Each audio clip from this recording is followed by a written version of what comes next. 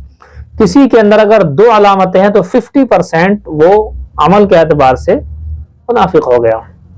کسی کے اندر 3 علامتیں ہیں تو 75% کے اعتبار سے وہ منافق ہو گیا. لیکن اگر کسی کے اندر 4 علامتیں ہیں، یہ والی جو ابھی روایت میں ذکر کی گئی ہیں اور میں بھی ذکر کروں گا آپ کو وضاحت کے ساتھ، تو وہ 100% نفاق عملی میں گرفتار ہے، منافق ہے عمل کے اعتبار سے.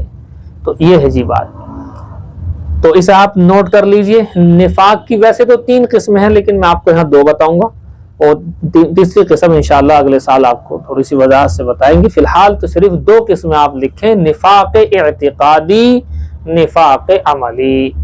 یہ لکھ لیں آپ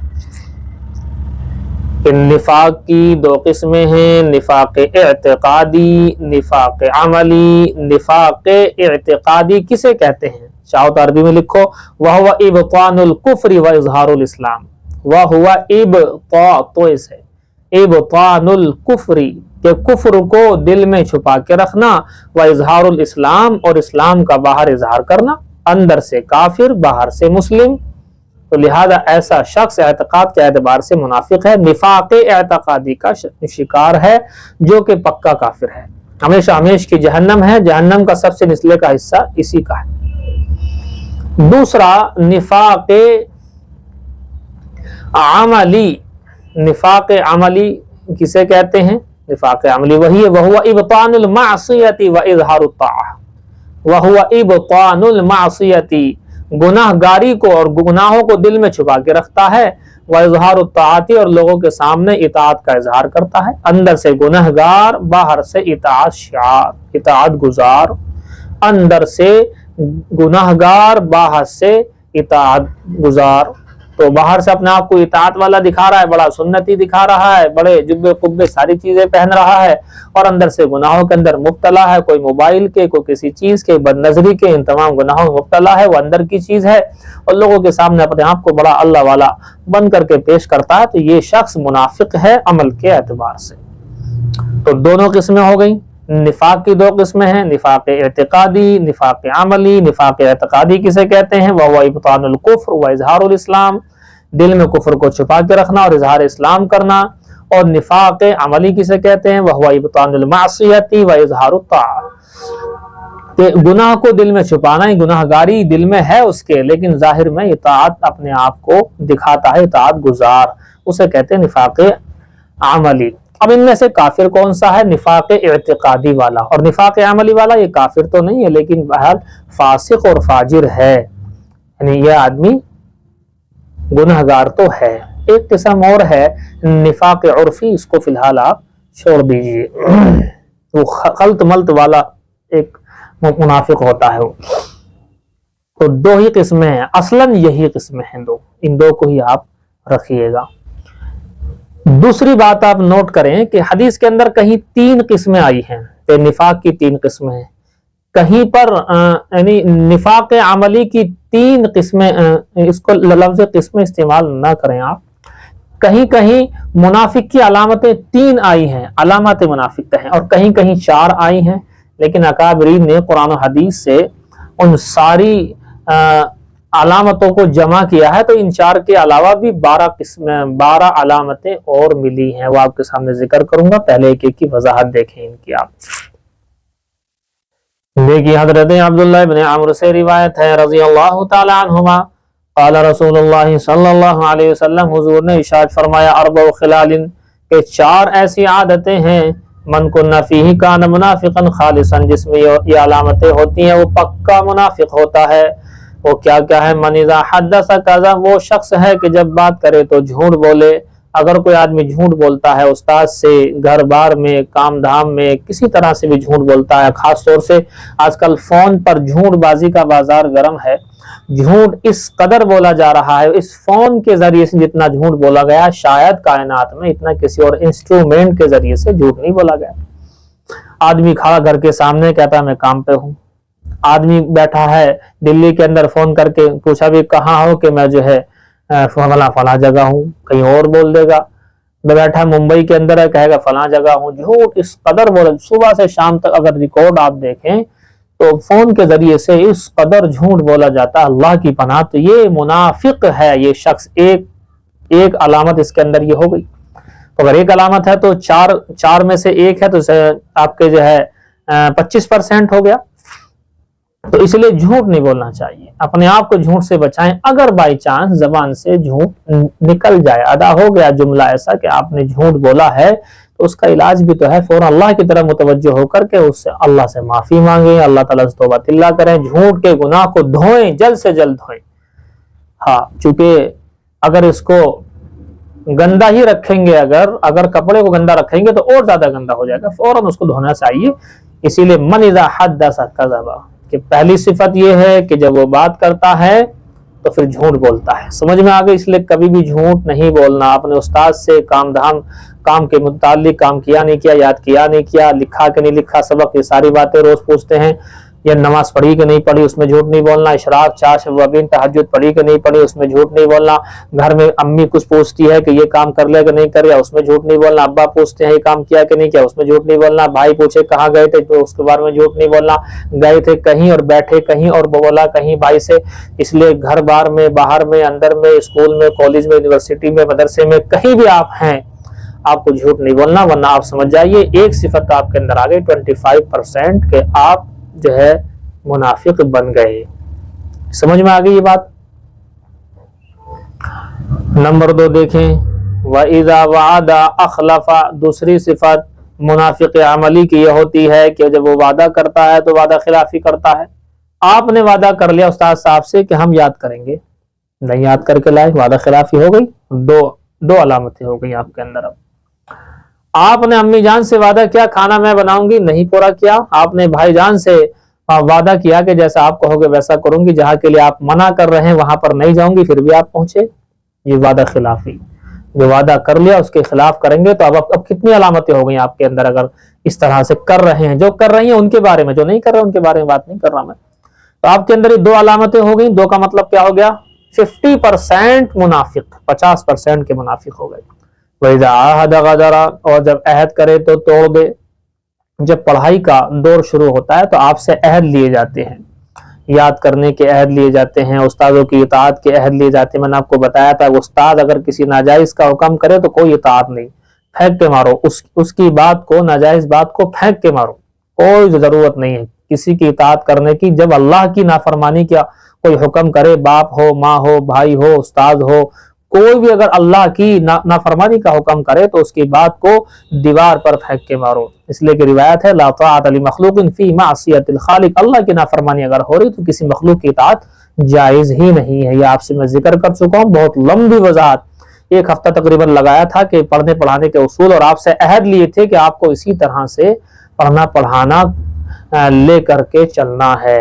اگر آپ اس عہد پر باقی ہیں تو ٹھیک ہے، لیکن اگر آپ نے عہد توڑے، عہد آپ نے توڑا، مان لیجیے آپ نے گھر میں عہد کیا کہ میں صرف پڑھنے کے لیے جاؤں گی، پڑھائی کے لیے آپ جاتے ہیں، مدرسے میں آپ آتے ہیں، اور آپ پڑھائی کے علاوہ کسی اور غلط کام میں ملوث ہوتے ہیں، تو یہ آپ عہد توڑ رہے ہیں. ماں باپ کا عہد توڑ رہے ہیں، بھائیوں کا عہد توڑ رہے ہیں. جو عہد کیا تھا کہ میں پڑھنے کے لیے جاؤں گی، اور پڑھنے کے لیے آپ آئے ہیں، لیکن پڑھائی کے علاوہ باقی کاموں میں اگر آپ لگتے ہیں تو ظاہر سی بات ہے آپ نے اس عہد کو، جو گھر والوں سے، ماں باپ، گھر والے یہی سمجھ رہے ہیں کہ آپ مطلب پڑھنے کے لیے گئے ہیں اور آپ وہاں جا کر کے نہیں پڑھ رہے ہیں، آپ کسی کام میں ملوث ہیں، تو ظاہر سی بات ہے عہد توڑا تو پھر کتنے % منافق ہو جائیں گے آپ. جھوٹ بولا، وعدہ خلافی کی اور عہد توڑا تو 75% منافق ہو گئے اب آپ. وَإِذَا خَاصَمَ فَجَرَ. اور جب جھگڑا ہو جائے تو گالی گلوز کرے. یہ عورتوں کے اندر بھی صفت پائی جاتی ہے، مردوں کے اندر بھی پائی جاتی ہے. ہم نے اپنے کانوں سے اس طرح کی باتیں سن. جہاں ہم مدرسے میں ہم پڑھے ہیں، نگینہ میں مدرسے میں، جہاں ہمارا مدرسہ تھا اس کے برابر میں ایک محلہ تھا، وہاں سے جب عورتوں کی لڑائیوں کی آواز آیا کرتی تھی، اللہ کی پناہ، اللہ کی پناہ، وہ گالیاں مرد بھی نہیں دے سکتا جیسے گالیاں عورتیں آپس میں بکتی ہیں. اللہ کی پناہ، اللہ کی پناہ. تو ہم یہ سمجھتے ہیں کہ شاید عورتیں گالی نہیں بکتی، ایسا کچھ نہیں ہے. وَإِذَا خَاصَمَ فَجَرَ. جب یہ آپس میں جھگڑا کرے تو گالی گلوز کرے، تو مرد عورت دونوں کے لیے ہیں. اب اگر آپ ایک دوسرے کو کسی پین کے متعلق، کاپی کے متعلق، بستے کے متعلق، تپائی کے متعلق، بیٹھنے کے متعلق، صفائی کے متعلق، آنے جانے کے متعلق، لیٹ کے متعلق کچھ بھی آپ گھر وہاں پر لڑائی کر رہے ہیں مدرسے میں بیٹھے ہوئے اور اوپر سے گالی گلوز کرتے ایک دوسرے سے، تب آپ سمجھ لیجئے 100% منافقہ اور منافق بن چکے ہیں۔ اور آپ کو معلوم ہے کہ جب منافق ہوگا آدمی تو اللہ کے یہاں اس کے ساتھ مومن والا معاملہ کیوں ہوگا؟ اس کے ساتھ تو منافق والا معاملہ ہی ہوگا۔ تو یہ جتنے پرسنٹ یہ عادات ہوں گی اتنے پرسنٹ کا نفاق ہو جائے گا۔ مان لیجئے ایک علامت، جیسے کہ روایت کہتی ہے من کانت فی خصلۃ منہن، ان میں سے اگر کسی میں ایک عادت ہے تو کانت فی خصلۃ من النفاق، تو مان لیجئے کہ اس کے اندر نفاق کی ایک علامت ہے، وہ آپ سے بیان کر چکا ہوں 25% ہو گیا، حتی یدعہا، یہاں تک کہ ان علامتوں کو یا ایک علامت کو چھوڑ دے۔ اگر کسی میں جھوٹ بولنے کی عادت، وعدہ خلافی کی عادت اور عہد توڑنے کی عادت اور لڑتے ہوئے گالی گلوز کی عادت، یہ ساری چیزیں اگر ہیں تو اس کو چاہیے ان تمام کی تمام عادات کو، عادات قبیحہ، بیڈ مینرز، بری باتوں کو، بری عادتوں کو، ہیبٹس کو تیاگ دینا چاہیے، چھوڑ دینا چاہیے۔ اگر نہیں چھوڑتے ہیں تو پھر یہ بہت بڑی بات ہے۔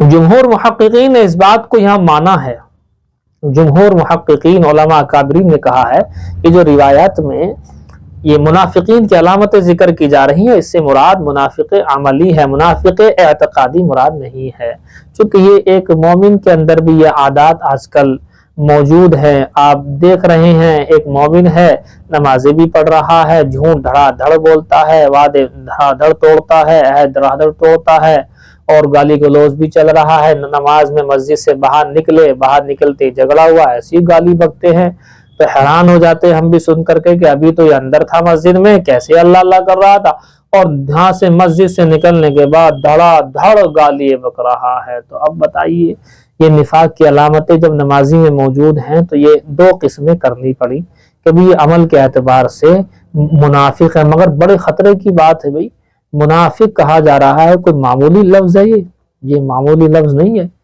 تو علماء فرماتے ہیں کہ ان معنی ھذا، اس کے معنی عند اہل العلم نفاق العمل، کہ اہل علم کے نزدیک تو اس کا مطلب حدیث کا یہی ہے کہ منافق سے مراد منافق عملی ہے۔ امام ترمذی وغیرہ نے بھی اسی بات کو رکھا ہے۔ لیکن ایک پوائنٹ کی بات آپ کو یہ ذہن میں رکھنی ہے کہ اس میں 4 باتیں آ گئی، تو یہ 4 ہی ہیں یا 4 بھی ہیں؟ ہی اور بھی کا فرق ہے، تو اس لیے 4 ہی ہے لگائیں گے، بھی نہیں لگائیں گے، 4 بھی ہے لگائیں گے، ہی نہیں لگائیں گے۔ کیسے کہ بعض روایتوں میں 3 علامات کا ذکر ہے، بعض میں 4 کا علامات کا ذکر ہے، لیکن اور دوسری کلام پاک کی آیتیں اور قرآن اور حدیث کو ملا کر کے جب دیکھا گیا تو منافقین کی اور بھی خصلتیں اور عادتیں ملی۔ تو اس کا مطلب یہ ہے کہ یہ 4 میں منحصر نہیں ہے، تو صرف 4 ہیں یہ مطلب حدیث کا بالکل نہیں ہے۔ ان 4 کے علاوہ بھی بہت سی علامتیں ہیں، موجود ہیں، جن کو علماء نے باقاعدہ الگ سے بیان کیا ہے۔ چاہو تو نوٹ کرو، چاہو تو اسے سن لو، بعد میں ویڈیو بن رہی ہے، آپ اسی ویڈیو کو اپنا جو ہے سبق دیکھ سکتے ہیں۔ میں یہاں سے بول دیتا ہوں کہ وہ کیا کیا علامتیں ہیں، یہاں سے بول دوں گا تو اس میں آپ کو یہ آسانی ہو جائے گی، چاہے تو بعد میں ویڈیو دیکھ کر کے آپ لکھ سکتے ہیں۔ دیکھیے ملا علی قاری رحمۃ اللہ علیہ اور بہت سے اکابرین نے اس بات کو کہا ہے کہ 4 میں منحصر نہیں ہے، اس کے علاوہ اور بھی ہو سکتی ہے۔ وہ کیا ہیں؟ نمبر 1، جہاد کے موقع پر جھوٹی قسمیں کھا کر جان بچا کر کے نکل جانا۔ جہاد کا موقع ہے، جھوٹی قسمیں کھا رہے ہیں، ہم پریشان ہیں، معذور ہیں، یہ نہیں ہے، وہ نہیں ہے، گھر میں دقت ہے، حضور اجازت دے دیا کرتے تھے، تو منافقین ایسے اجازت لے کر جایا کرتے تھے۔ دوسری علامت منافقین کی، اگر شریک جہاد ہو جائے، جہاد میں چلے گئے تو اس میں فتنہ پردازی کی فکر رکھتے تھے، وہ کیسے فتنہ اٹھا دیں ہم، جیسے عبداللہ بن ابی ابن سلول، آپ نے نام سنا ہوگا، منافقین کا سردار تھا۔ جب یہ غزوہ احد کے اندر 1000 لوگ گئے تھے مومنین کی طرف سے، اور اس کے بعد میں ادھر ادھر جو ہے کتنے تھے؟ 3000 تھے، ادھر مومنین 1000 تھے. تو غزوہ احد کے اندر یہ 300 لوگوں کو عبداللہ بن ابی بن سلول جو ہے منافقوں کا سردار جو تھا یہ، تو یہ 300 لوگوں کو وہاں سے ہٹا کر کے لے آیا تھا. جہاد میں گیا اور وہاں جا کر کے فتنہ اٹھا کر کے 300 لوگوں کو اس نے واپس کیا وہاں سے. تو اس میں 700 رہ گئے، مسلمانوں میں انتشار ہو گیا. تو یہ اگر جہاد میں جائیں گے اور جہاد میں جانے کے بعد مسلمانوں کی جمعیت کو توڑنے کی کوئی کوشش کر رہا ہے تو یہ منافق کی علامت ہے. تو دوسری علامت، اگر جہاد میں جائیں تو اس میں فتنہ پردازی کی فکر کریں. نمبر 3، مسلمانوں کی خوشی میں ناخوش ہو جائے اور ان کی ناخوشی میں خوش ہو جائے. مسلمان خوش ہو رہا ہے تو یہ غمگین بیٹھا، مسلمان غمگین ہے کسی وجہ سے، جیسے غزوہ احد میں تھے تو اب یہ خوش ہو رہا ہے. نمبر 4، نمازوں میں سستی کرنا. نمبر 5، اگر راہ خدا میں مجبوراً خرچ کرنا پڑے تو بے دلی سے خرچ کرتا ہے، دل سے نہیں کر رہا، بس ویسے ہی لوگوں کو دکھاوے کے لیے خرچ کر رہا ہے. نمبر 6، اپنی دو رخی پالیسی کی وجہ سے ہر وقت ڈرتا رہے گا، سہمتا رہے گا کہ کہیں جو مسلمانوں کو اللہ نے وعدہ نصرت اور فتح کیا ہوا ہے وہ کہیں پورا نہ ہو جائے، مسلمان کہیں جیت نہ جائیں، مسلمان کہیں پھیل نہ جائیں. یہ ہر وقت اس کو جو ہے ڈر رہتا ہے. ساتھ میں مسلمانوں کے ہے لیکن ڈر کیا ہے کہ کہیں مسلمان جیت نہ جائیں. نمبر 7، کہتے ہیں مسلمانوں اور اللہ کے رسول صلی اللہ علیہ وسلم پر نکتہ چینی کرتے ہیں، ان میں عیب نکالنا، مسلمانوں میں عیب نکالنا، رسول خدا میں عیب نکالنا، یہ بھی منافقت کی ایک علامت ہے. نمبر 8، ان کی خوشی اور ناخوشی کا مدار متاع دنیا ہونے یا نہ ہونے پر ہونا. خوش تب ہوتے ہیں جبکہ مال ملتا ہے اور ناخوش تب ہوتے ہیں جبکہ مال نہیں ملتا. تو جہاد میں ہر وقت مال تھوڑی ملتا ہے، وہاں تو جو ہے مال مل بھی سکتا ہے، مال غنیمت نہیں مل سکتا ہے. مال غنیمت ملتا ہے تو خوش ہوتے ہیں، نہیں ملتا تو نہیں ہوتے.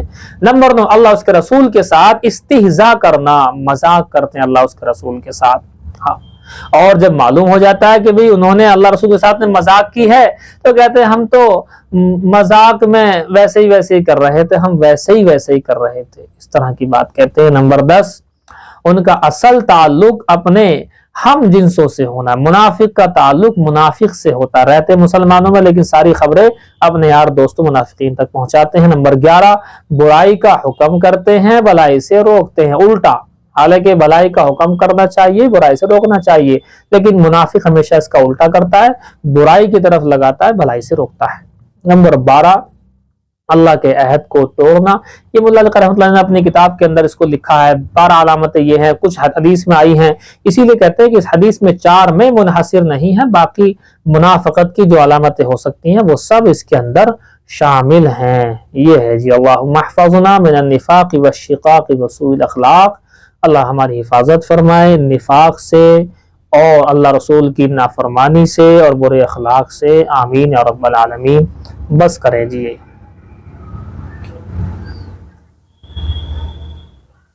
نمبر 11 پر لکھیں آپ. نمبر 11 میں ہے کہ وہ اچھائی کا حکم نہیں کرتے بلکہ برائی کا حکم کرتے ہیں، اچھائی سے روکتے ہیں. نمبر 11، اچھائی سے روکنا اور برائی کا حکم. یہ الٹا ہے نا، یہ یعنی امر بالمعروف نہی عن المنکر کا الٹا، بلکہ کیوں کہیں گے امر بالمنکر والنہی عن المعروف، یہ الٹا ہو گیا. دیکھو تو مومن تو اچھائی کا حکم کرتا ہے، برائی سے روکتا ہے، اور منافق برائی کا حکم کرتا ہے اور اچھائی سے روکتا ہے. یہ ہے. اگر بھول جاؤ تو ویڈیو دیکھ لینا، اس میں مل جائیں گے آپ کو سب. چلیے بس انہیں بلائیے. جی کیا معلوم کرنا بتائیے.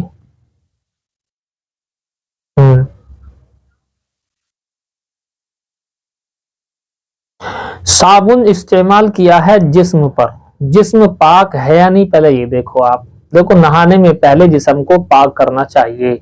جسم پاک ہو گیا اور صابن بھی آپ نے استعمال کر لیا تو کوئی دقت نہیں ہے گر جائے تو. لیکن اگر جسم ناپاک تھا اور اسی جسم ناپاک پر ہم نے صابن استعمال کیا تو اب اگر گرتا ہے بالٹی کے اندر تو پانی ناپاک ہو جائے گا. اس کا خیال کرنا ہے. باقی پاک میں بھی، پاک جسم پر بھی خیال رکھنا چاہیے کہ صابن نہ گرے تو اچھا ہے. جی بخاری شریف کتاب الفتن. وبه قال حدثنا سعيد بن أبي مريم قال أخبرنا محمد بن جعفر عن شريك بن عبد الله عن سعيد بن المسيب رحمه الله تعالى عن أبي موسى الأشعري رضي الله تعالى عنه قال خرج النبي صلى الله عليه وسلم يوما إلى حائط من حوائط المدينة لحاجة وخرجت في أثره فلما دخل الحائط جلست على بابه وقلت لأكونن اليوم بواب النبي صلى الله عليه وسلم ولم يأمرني فذهب النبي صلى الله عليه وسلم وقضى حاجته وجلس على قف البئر وكشف عن ساقيه فدلاهما في البئر فجاء أبو بكر يستأذن عليه ليدخل فقلت كما أنت حتى أستأذن لك فوقف وجئت إلى النبي صلى الله عليه وسلم فقلت يا نبي الله أبو بكر يستأذن عليك قال إذن له وبشره بالجنة فدخل فجاء عن يمين النبي صلى الله عليه وسلم فكشف عن ساقيه ودلاهما في البئر فجاء عمر فقلت كما أنت حتى أستأذن لك فقال النبي صلى الله عليه وسلم إذن له وبشره في الجنة فجاء عن يسار النبي صلى الله عليه وسلم فكشف عن ساقيه ودلاهما في البئر فامتلأ القف فلم يكن فيه مجلس ثم جاء عثمان رضي الله تعالى عنه فقلت كما أنت حتى أستأذن لك فقال النبي صلى الله عليه وسلم إذن له وبشره بالجنة معها بلاء يصيبه فدخل فلم يجد معهم مجلسا فتحول حتى جاء مقابلهم على شفة البئر فكشف عن ساقيه ثم دلاهما في البئر فجعلت أتمنى أخا لي وأدعو الله أن يأتيه. قال ابن المسيب رحمه الله تعالى فتأولت ذلك قبورهم اجتمعت هنا وانفرد عثمان رضی اللہ تعالی عنہ. دیکھیے فتنوں کا باب چل رہا ہے.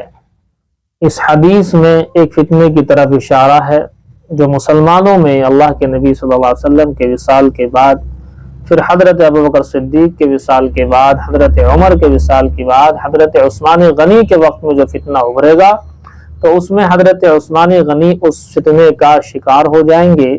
اس کی طرف اس میں اشارہ ہے. اس پوری حدیث کو لانے کا مقصد حضرت عثمان غنی کے ساتھ میں فتنے جو ہے ابھر جائیں گے اور ان کو پریشان کریں گے، ان کی شہادت ہوگی. اور ایک اشارہ اس روایت کے اندر یہ بھی ہے کہ ان کی قبر اللہ کے حبیب صلی اللہ علیہ وسلم کے پاس نہیں ہوگی اور ابوبکر صدیق اور حضرت عمر کی قبریں حضور صلی اللہ علیہ وسلم کے پاس میں ہوں گی. یہ سارے اشارے ہیں. آپ پہلے اس کا ترجمہ دیکھ لیجئے. دیکھیں وبه قال حدثنا سعيد بن ابي مريم قال اخبرنا محمد بن جعفر عن شريك بن عبد الله عن سعيد بن المسيب رحمه الله عن ابی موسیٰ الاشعری، حضرت ابو موسیٰ اشعری سے روایت ہے، قال فرماتے ہیں خرج النبی صلی اللہ علیہ وسلم یوما الى حائط من حوائط المدینہ لحاجت، کہ ایک دن اللہ کے حبیب صلی اللہ علیہ وسلم نکل کر گئے ایک مدینہ کے باغوں میں سے ایک باغ کی جانب ضرورت سے.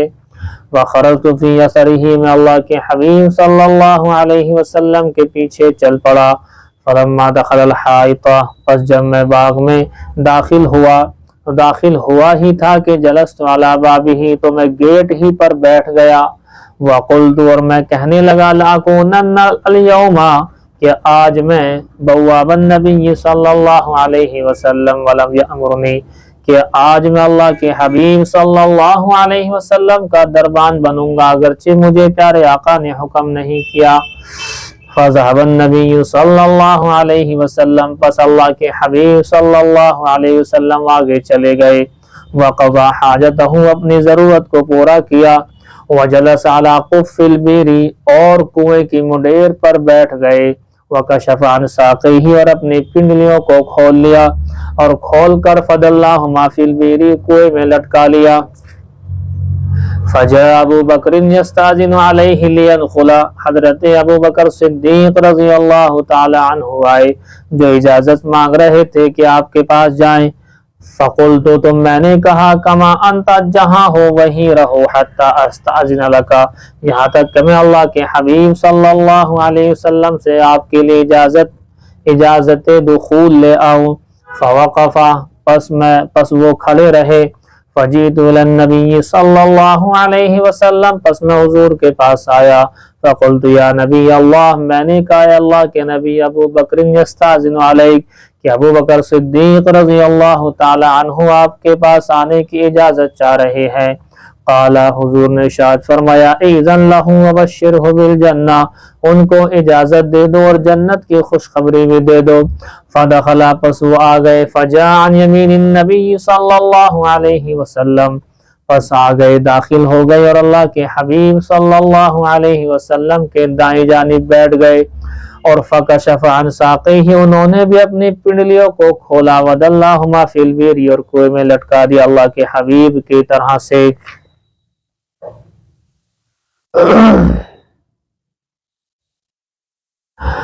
فجاء عمر حضرت عمر رضی اللہ تعالی عنہ تشریف لائے۔ فقلت تو میں نے کہا کما انت حتی استاذن لکا کہ یہیں رہو جیسے ہو یہاں تک کہ میں حضور سے تمہارے لیے اجازت لے آؤں۔ فقال النبی صلی اللہ علیہ وسلم حضور نے ارشاد فرمایا اذن لہ وبشرہ بالجنہ عمر کو اجازت دے دو اور جنت کی خوشخبری بھی سنا دو۔ فجاء عن یسار النبی صلی اللہ علیہ وسلم پس وہ آئے اور اللہ کے حبیب صلی اللہ علیہ وسلم کی بائیں طرف بیٹھ گئے۔ فکشف عن ساقیہ اور اپنے دونوں پنڈلیوں کو کھولا۔ ودلہما فی البیر اور ان کو کنویں میں لٹکا لیا۔ فامتلأ القف تو منڈیر بھر گئی۔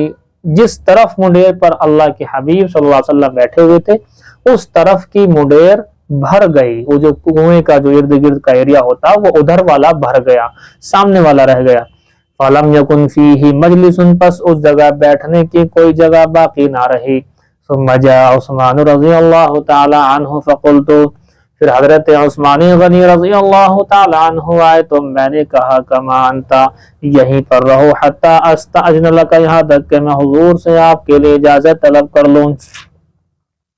فقال النبی صلی اللہ علیہ وسلم حضور نے ارشاد فرمایا اذن لہ وبشرہ بالجنہ حضرت عثمان کو بھی اجازت دے دو اور جنت کی خوشخبری سناؤ اور سنو معہا بلاء یصیبہا کہ ان کے ساتھ میں ان کی جنت کے ساتھ میں ایسی مصیبتیں ہوں گی جو ان کو پہنچیں گی۔ جنت تو ملے گی لیکن مصیبتوں میں گرفتار ہو جائیں گے اس کے بعد ملے گی۔ فدخل فلم یجد معہم مجلسا پر جب وہ داخل ہو گئے اور آ گئے حضور کے پاس تو انہوں نے نہیں پایا حضور کے ساتھ بیٹھنے کی کوئی جگہ کو اس طرف جس طرف حضور تھے اس طرف نہیں، سامنے جگہ تھی۔ فتحول حتى جاء مقابلهم على شفة البئر تو وہ گھوم گئے یہاں تک کہ ان کے سامنے آ کر کے بیٹھے کنویں کی منڈیر پر۔ اب دونوں حضور کے ساتھ ہیں، ابو بکر صدیق اور عثمان دائیں بائیں اور عثمان غنی وہاں نہیں بلکہ سامنے والے حصے میں ہیں۔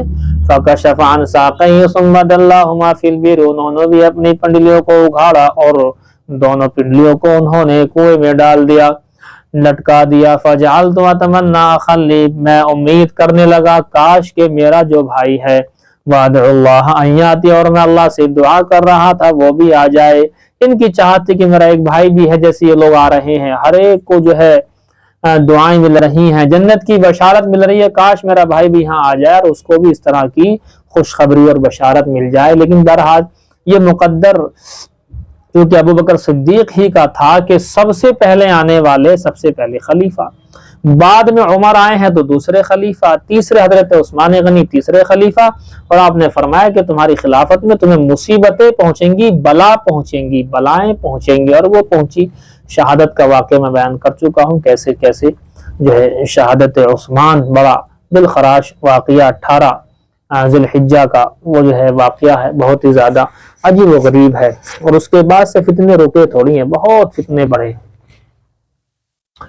تو یہ ہیں جی، کہتے ہیں قال ابن المسیب رحمہ اللہ، سعید ابن مسیب جو تابعی ہیں بہت بڑے، وہ فرماتے ہیں فتأولت ذلک میں نے اس سے اس کا مطلب یہ سمجھا قبورہم ان کی قبریں، یعنی میں نے اس روایت سے یہ سمجھا کہ جو آئے ہیں کہ اللہ کے نبی صلی اللہ علیہ وسلم کے پاس دائیں طرف ابوبکر صدیق، بائیں طرف حضرت عثمان غنی، اس کا مطلب یہ کہ ان دونوں کی قبریں تو اللہ کے حبیب سے بالکل ملی ہوئی ہوں گی.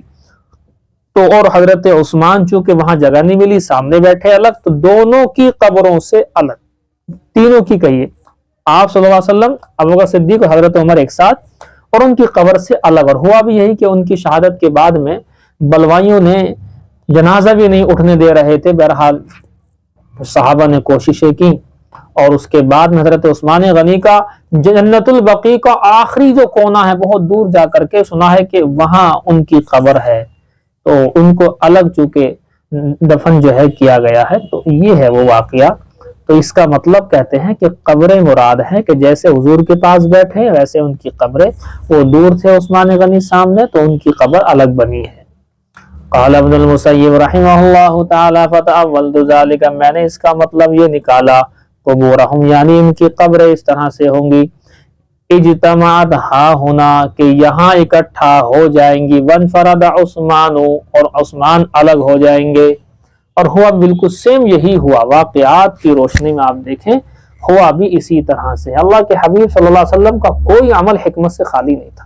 کمال کی بات ہے کہ اللہ کے حبیب جو بتا گئے، جو کر گئے، جو دکھا گئے، وہ ایسا من وعن ایک ایک حرف بحرف صادق آتا ہے کہ جس کی کوئی انتہا نہیں. اب دیکھیے ابوبکر صدیق آئے، آپ کے برابر میں بیٹھے، تو پہلے خلیفہ ابوبکر صدیق اور آپ کے برابر میں ان کا دفنہ ہوا. حضرت عمر آئے، آپ کے برابر میں بیٹھے، دوسرے خلیفہ عمر بنے ہیں، اور پھر جو ہے ان کا قبر بھی وہی ہے، حضرت حضور کے پاس ہی ہے. تیسرے نمبر حضرت عثمان غنی، تیسرے خلیفہ وہی بنے ہیں، لیکن اس کو جگہ نہیں ملی، آگے بیٹھے ہیں، الگ بیٹھے ہیں، تو ان کی قبر الگ بنی ہے. تو دیکھیے آپ کیسے حرف بحرف یہ چیز صادق آ جاتی ہے. اللہ کے نبی صلی اللہ علیہ وسلم کی باتیں بہت اونچی ہیں، بہت ہی بڑی ہیں. تو یہ ہے جی. دیکھیے وبه قال حدثنا بشر بن خالد قال حدثنا محمد بن جعفر عن شعبة عن سليمان قال سمعت ابا وائل قال قيل لأسامة الا تكلم هذا قال قد كلمته ما دون ان افتح لك باب نكون اول من يفتحه وما انا بالذي يقول رجل بعد ان يكون اميرا على رجلين انت خير بعد ما سمعت رسول الله صلى الله عليه وسلم يقول يجاب رجل فيطرح في النار فيطحن فيها كطحن الحمار برحاه فيطيف به اهل النار فيقولون اي فلان الست كنت تأمر بالمعروف. یہ میری کتاب میں کنتو لکھا ہوا ہے، اس کو اگر آپ یہاں پیش لگ رہا ہو تو اسے آپ ٹھیک کر لینا، کنتا لکھا لگ رہا، الست كنت تأمر بالمعروف وتنهى عن المنکر فيقول انی كنت آمر بالمعروف ولا افعله وانهى عن المنکر وافعله. خلاصہ حدیث یہ ہے کہ حضرت عثمان غنی رضی اللہ تعالی عنہ کے وقت میں جب فتنے ابھرنے شروع ہوئے تو اعتراضات کی بارشیں چاروں طرف سے ہونے لگی. تو حضرت اسامہ رضی اللہ تعالی عنہ سے کسی نے کہا کہ بھی حضرت عثمان کو آپ سمجھاتے کیوں نہیں ہو، ایسا کیوں کر رہے ہیں، اپنے خاندان کے لوگوں کو جگہ جگہ امارتیں دے رہے ہیں، حالانکہ جو لائق تھا جس طرح سے تھا انہوں نے دیا ہے، ان پر اعتراض کرنے کا حق نہیں تھا. اعتراض کرنے والوں کی وجہ سے ہی تو یہ اتنا بڑا مطلب فتنہ ابھرا ہے، فتنے ابھرنے کی وجہ وہ معترضین ہی تو ہیں. تو حضرت اسامہ سے کہنے لگے، ایک صاحب نے کہا، حضرت ابو وائل کہنے لگے کہ کسی نے مطلب ابو وائل تو بیان کر رہے ہیں، کسی نے کہا اسامہ سے بھی آپ ان سے بات کیوں نہیں کرتے. حضرت نے جواب دیا کہ ایسا ہے، جب میں بات کروں گا تو تمہیں دکھا کر کے بات کروں گا، سامنے دکھا کر کے ڈانٹوں گا سب کے سامنے انہیں. آپ کیا سمجھتے ہیں میں نے بات چیت نہیں کی ہوگی؟ میں نے بات کی ہے، لیکن میں نہیں چاہتا کہ میں اس طرح بات کروں، سب لوگوں کے سامنے امیر المومنین کو پسکا ہوں اور میں فتنے کا دروازہ کھولنے والا بن جاؤں، میں نہیں چاہتا. اور سنو، میں اس بات کو جانتا ہوں کہ جب دو شخصوں پر کوئی امیر بن جائے تو میں اس کے بارے میں کبھی یہ نہیں کہتا ہوں کہ تو بہتر ہے، تو خیر ہے، نہیں، اگر اس کی غلطی ہے تو میں اسے ٹوکوں گا. امیر بننے سے بہتری کا فیصلہ نہیں ہوتا ہے. اگر امیر غلط کرتا ہے تو ہماری ذمہ داری ہے روکیں گے، لیکن یہ ذمہ داری نہیں ہے کہ آپ کو بلائیں گے آپ کے سامنے ڈانٹیں گے، یہ ذمہ داری تھوڑی ہے.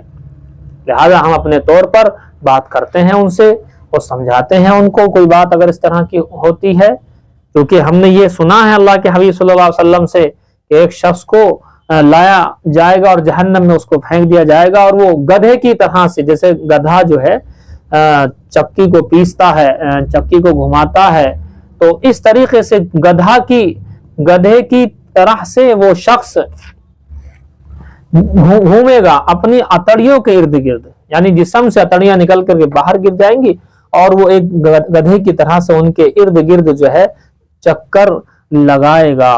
تو یہ ہوگا، تو لہذا اب اس سے کہا جائے گا کہ بھئی یہ جو ہے تم کیوں کر رہے ہو ایسا؟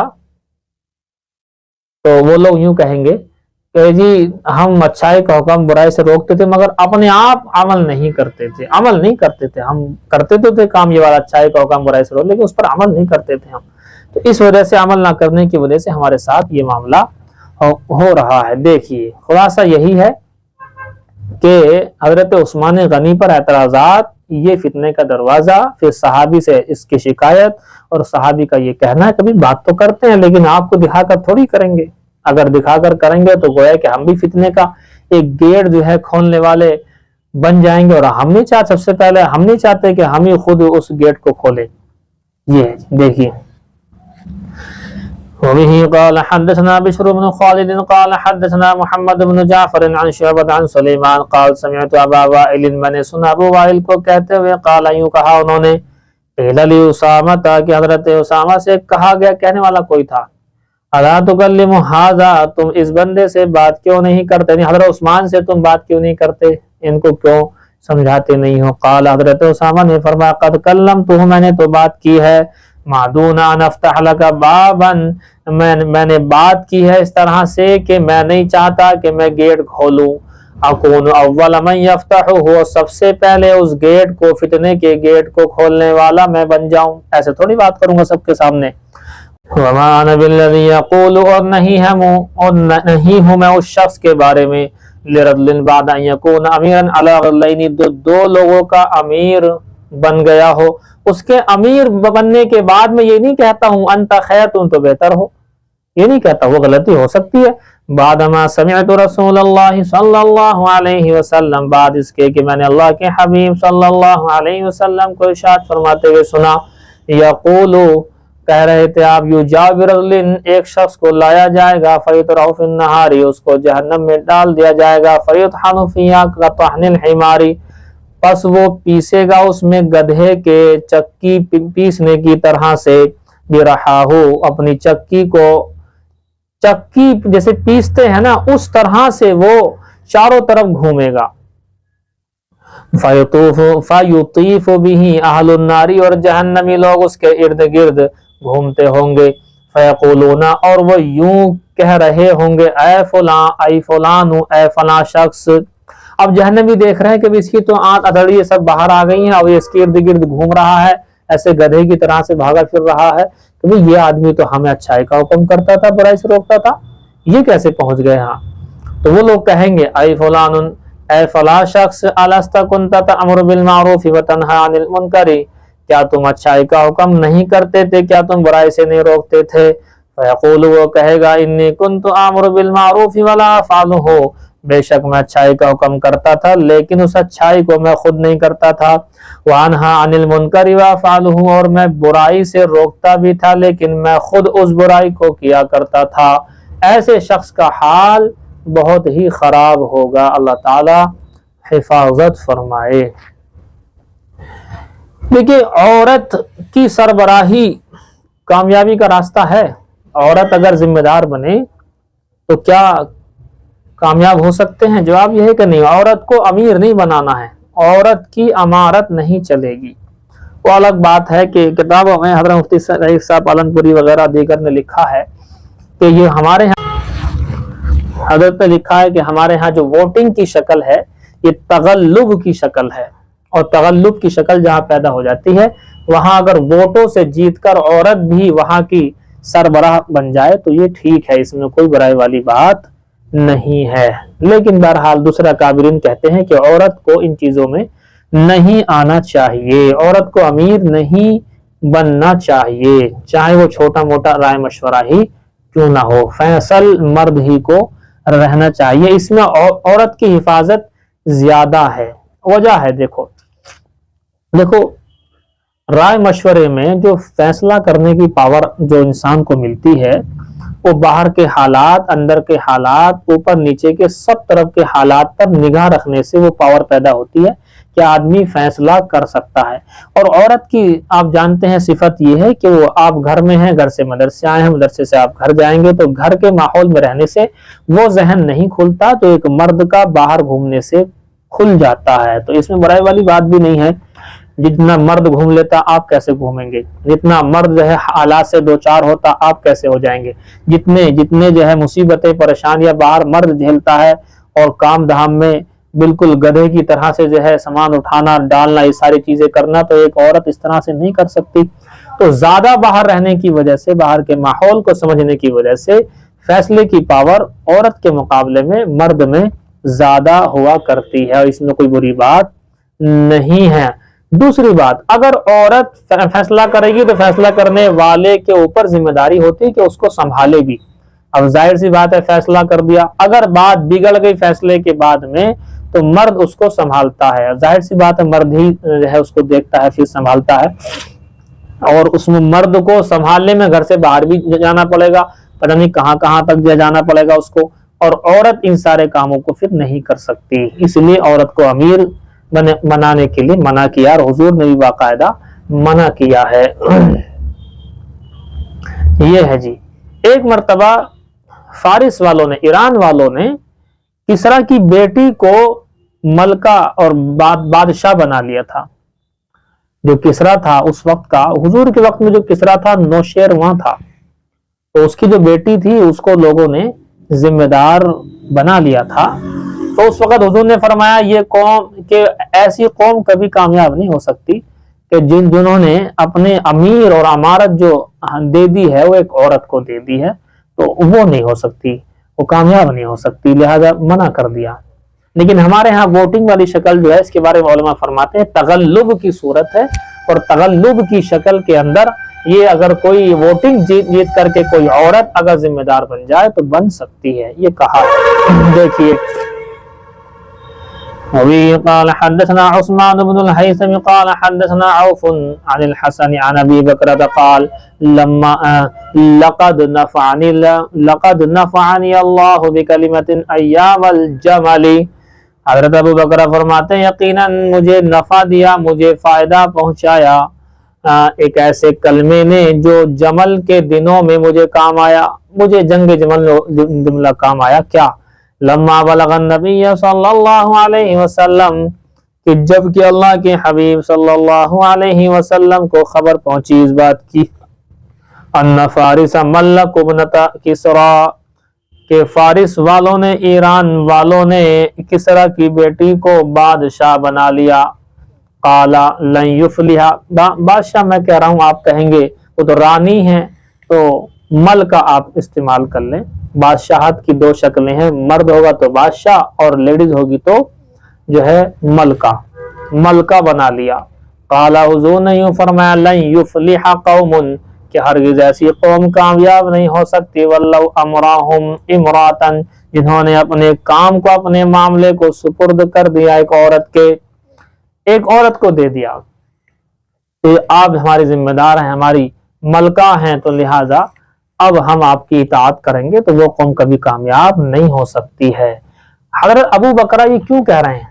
اصل میں جنگ جمل میں کیا ہوا تھا، حضرت عائشہ صدیقہ ذمہ دار تھی اس قافلے کی جس میں حضرت عائشہ تھی، اونٹ پر تھی۔ حضرت علی ذمہ دار تھے باقی اپنی جو جماعت تھی اس کے۔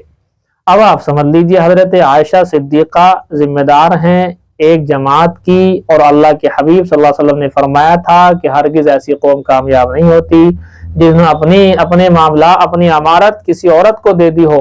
تو حضرت عائشہ کا ذمہ دار بننا اس حدیث کی بنیاد پر غلط تھا، اور ظاہر سی بات حضرت علی کے مقابلے میں حضرت عائشہ اس وقت میں حق پر نہیں تھی۔ سب لوگوں کو یہ بات معلوم ہے کہ حضرت علی ہی حق پر تھے، باقی حضرت عائشہ اور حضرت امیر معاویہ یہ اجتہادی خطا پر تھے، اور اجتہادی خطا پر گناہ نہیں ملتا، ایک ثواب ملتا ہے، اور اجتہاد میں اگر کامیاب ہو گئے تو ڈبل ثواب ملتا ہے، لہذا کسی کو غلط نہیں کہہ سکتے۔ غلط کا مطلب یہ کہ ہم کسی کو گناہگار کہیں، وہ نہیں۔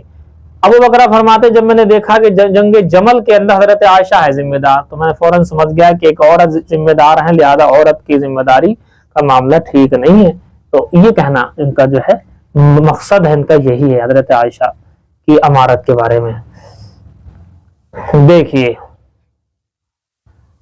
لقد نفعنی اللہ بکلمۃ ایام الجمل، ایک کلمے نے جمل کے دنوں میں مجھے بڑا نفع پہنچایا، اور وہ کیا تھا کہ جو اللہ کے حبیب صلی اللہ علیہ وسلم کو خبر پہنچی کہ فارس والوں نے ملکہ بنا لیا ہے کسریٰ کی بیٹی کو، قال، تو انہوں نے فرمایا کہ ہرگز ایسی قوم کامیاب نہیں ہو سکتی جس نے اپنے کام، اپنے معاملات کی ذمہ داری ایک عورت کو دے دی ہو۔ یہ ہے جی۔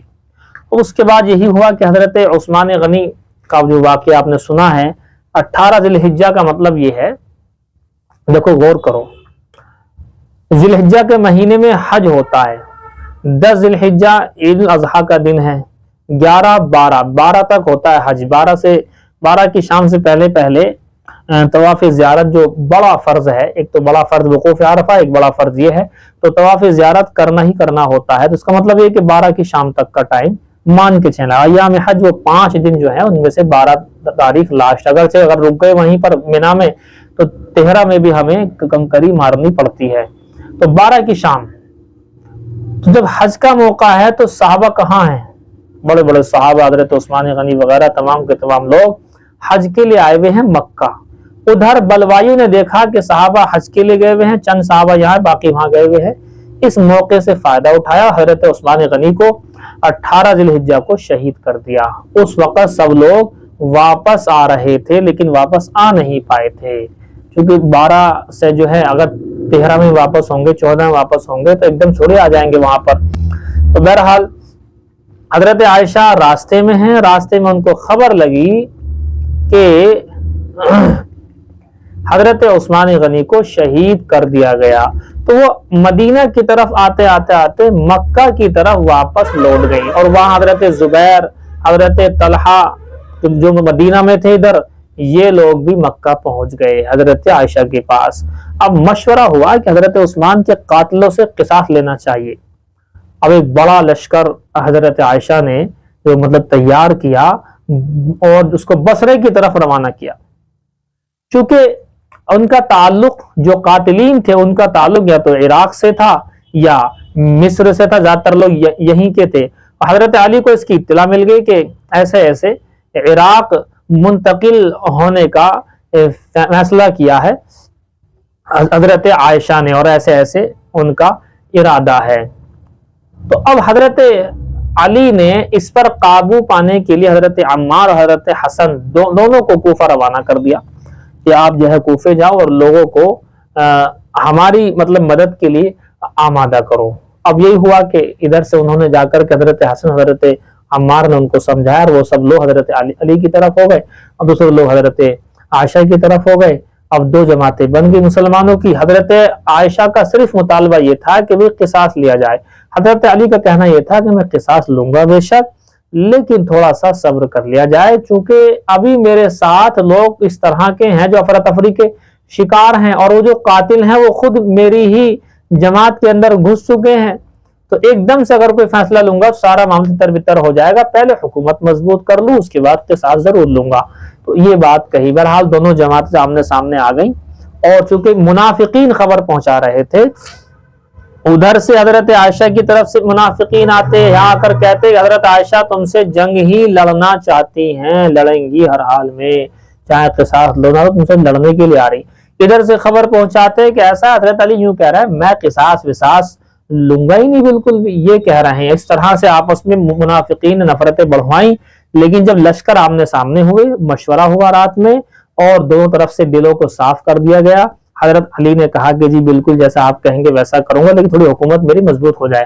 اما عائشہ نے اس بات کو سمجھا کہ ہاں یہ بات تو صحیح ہے۔ اب دونوں جماعتیں بالکل ٹھیک ہو گئی تھی، مومنوں میں اتفاق ہو گیا تھا، کوئی اختلاف باقی نہیں رہا تھا۔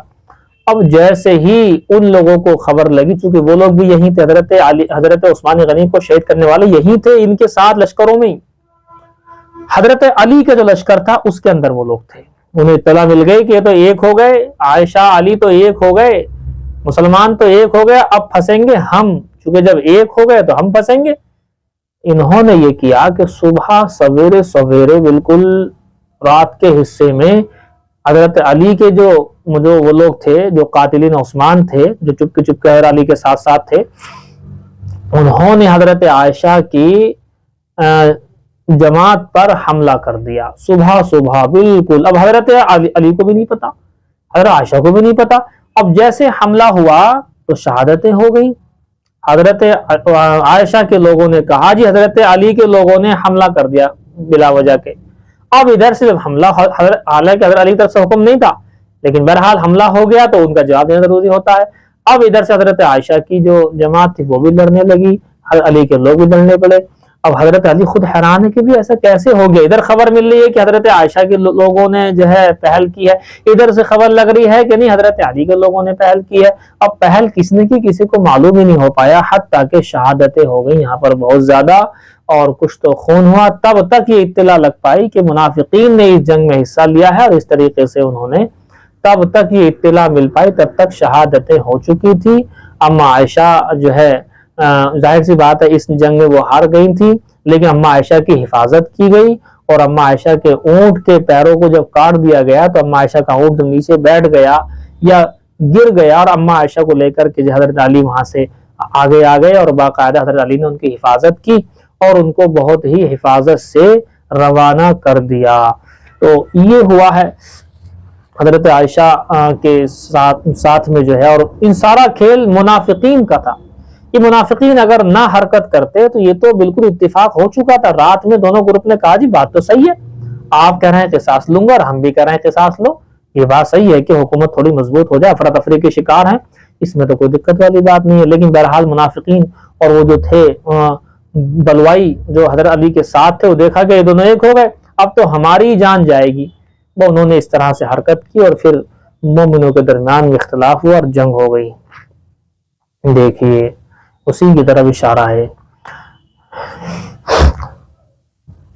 وبه قال حدثنا عبد الله بن محمد قال حدثنا يحيى بن آدم قال حدثنا ابو بكر بن عياش قال حدثنا ابو حصين قال حدثنا ابو مريم عبد الله بن زياد الاسدي قال فرماتے ہیں لما صار طلحة والزبير جب چلے حضرت طلحہ اور زبیر وعائشہ حضرت عائشہ الى البصرة بصرے کی جانب بعث علی عمار بن یاسر وحسن بن علی وحسن بن علی، حضرت علی نے بھیجا حضرت عمار بن یاسر حضرت حسن بن علی کو، یعنی اپنے صاحب زادے کو، فقدیما علینا الکوفہ، وہ ہمارے پاس کوفہ آ گئے، فصعد المنبر، وہ دونوں کے دونوں حضرت عمار حضرت حسن بن علی دونوں کے دونوں چڑھے ممبر کے اوپر، وکان الحسن بن علی فوق المنبر فی اعلیٰ، حضرت حسن ممبر کے اوپر تھے اونچے والی جگہ کے اندر۔ دیکھو بات تو کرنی حضرت عمار کو ہے،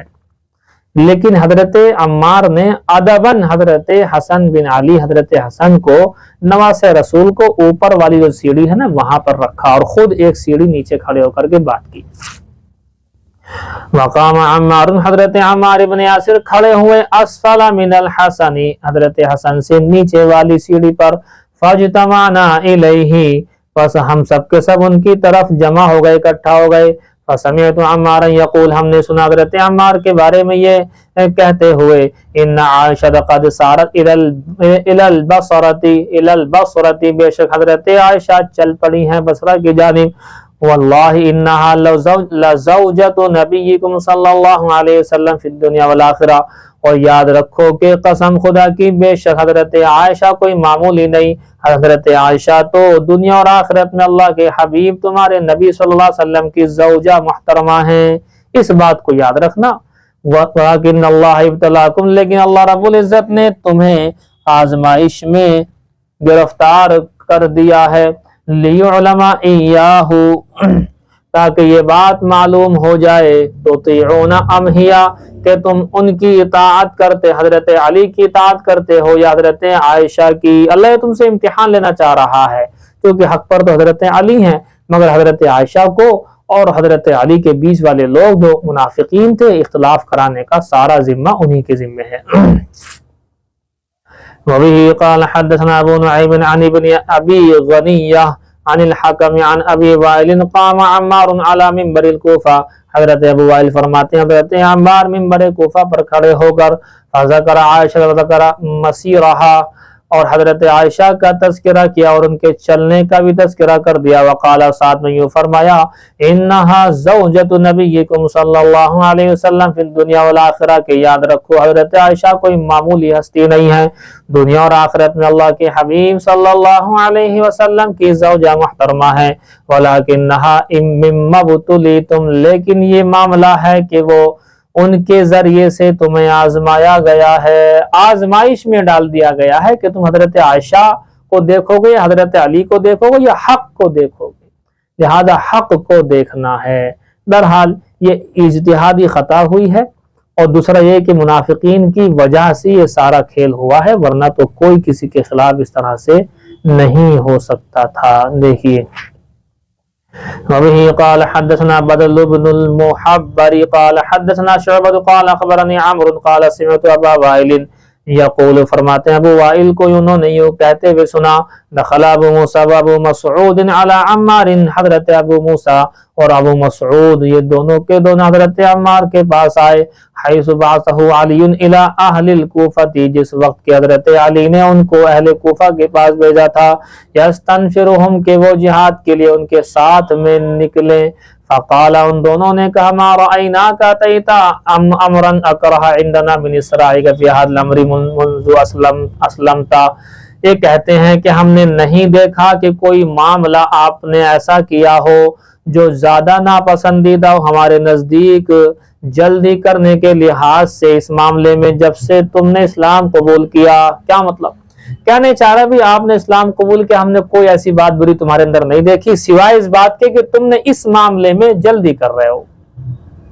یہ جو حضرت علی حضرت عائشہ کی جنگ کے معاملے میں جلد بازی کر رہا ہو، یہ بات ہمیں آپ کی ناپسند ہے. فقال عمار، حضرت عمار نے جواباً کہا، ما رأیت منکما منذ اسلمتما امرا اکرہ عندی من ابطائکما عن ھذا الامر. حضرت عمار نے فرمایا کہ میں نے بھی دیکھو جب سے تم دونوں نے اسلام قبول کیا نا، کوئی معاملہ تم نے برابر نہیں دیکھا، لیکن تم جو دیر کر رہے ہو حضرت علی کی اطاعت کرنے میں، یہ بات تمہارے اندر بہت بری ہے. انہوں نے بھی یوں کہہ دیا. قال عمار، حضرت عمار نے فرمایا، ما رأیت منکما، میں نے تم دونوں سے منذ اسلمتما، جب سے تم نے اسلام قبول کیا ہے، امرن کوئی معاملہ ایسا نہیں دیکھا کرا عندی جو میرے نزدیک ناپسندیدہ ہو، سوائے من ابطائکما عن ھذا الامر، سوائے اس بات کے کہ تم اس معاملے میں دیر کر رہے ہو. وکساہما، حضرت ابو مسعود جو مالدار تھے انہوں نے ان دونوں کو حلتن ایک ایک جوڑا دے دیا. ثم راحوا الی المسجد، پھر مسجد کی طرف چلے گئے. ابو مسعود یہ جو صحابی رسول ہیں مالدار تھے، انہوں نے حضرت ابو موسیٰ اشعری اور حضرت عمار کو ایک ایک جوڑا دیا، اور پھر اس کے بعد مسجد کی طرف وہ پہنچ گئے. وہی روایت پھر سے آ رہی دوسرے الفاظ میں، دیکھیں. وبه قال حدثنا عبدان عن ابي حمزة عن الاعمش عن شقيق ابن سلمة قال، فرماتے ہیں شقیق ابن سلمہ، كنت جالسا مع ابي مسعود، ابو مسعود کے ساتھ بیٹھا ہوا تھا، وابي موسى وعمار، اور وہیں ابو موسیٰ اشعری اور حضرت عمار بھی تھے. فقال ابو مسعود، حضرت ابو مسعود نے یوں فرمایا، ما من اصحابك احد الا لو شئت لقلت فيه غيرك، کہ کوئی بھی ساتھی ایسا نہیں ہے تمہارے ساتھیوں میں جس میں میں عیب نہ نکال سکوں سوائے تمہارے. کہ حضرت عمار، میں سوائے تمہارے سب کے اندر کچھ نہ کچھ عیب نکال سکتا ہوں، لیکن میں تمہارے اندر عیب نہیں نکال سکتا سوائے اس عیب کے کہ تم اس معاملے میں جلدی کر رہے ہو. وہی روایت. وما رأیت منک شیئا، نہیں دیکھا میں نے تم سے کوئی ایسی چیز، منذ صحبت النبی صلی اللہ علیہ وسلم، جب کہ آپ حضور کے ساتھ رہے ہیں، اعیب عندی، جو میرے نزدیک زیادہ ناپسندیدہ ہو، سوائے اس بات کے من استصراعک فی ھذا الامر، سوائے اس بات کے کہ تم اس معاملے میں جلد بازی سے کام لے رہے ہو. فقال عمار، حضرت عمار نے بھی ایسا ہی جواب دے دیا ابا مسعود، اے ابو مسعود وما رأيت منك ولا من صاحبك هذا شيئا منذ صحبتما النبي صلی اللہ علیہ وسلم آیب عندي من ابطائكما في هذا الامر، میں نے بھی ابو مسعود نہیں دیکھا تم سے یا تمہارے ساتھ جو بیٹھے ابو موسیٰ سے کوئی ایسی ناپسندیدہ چیز جب سے آپ نے حضور کی صحبت اختیار کی ہے جو میرے نزدیک ناپسندیدہ ہو، سوائے تمہارے اس معاملے میں دیری کرنے سے۔ تم دیر کر رہا، میں جلدی کر رہا لیکن تم دیر کر رہا ہو اطاعت علی میں۔ فقال ابو مسعود، اور ابو مسعود نے فرمایا، وکانا موسرن، اور حضرت ابو مسعود مالدار تھے، یا غلام ہاتی حلتینی، اور غلام ذرا دو جوڑے تو لاؤ، فاعطا احداہما ابا موسیٰ والاخری عمارہ، فرماتے ان دونوں میں سے ایک جوڑا ابو موسیٰ کو دیا اور دوسرا جوڑا حضرت عمار کو دیا۔ وقالا، اور آگے کہتے اور پھر یوں کہا، روحا فیہ الی الجمعتی، ان دونوں جوڑوں کے اندر آپ جمعے کی نماز کے لیے چلو، انہی کے اندر آپ جو ہے یہاں سے روانہ ہو جاؤ جمعے کی نماز کے لیے۔ دیکھیں جی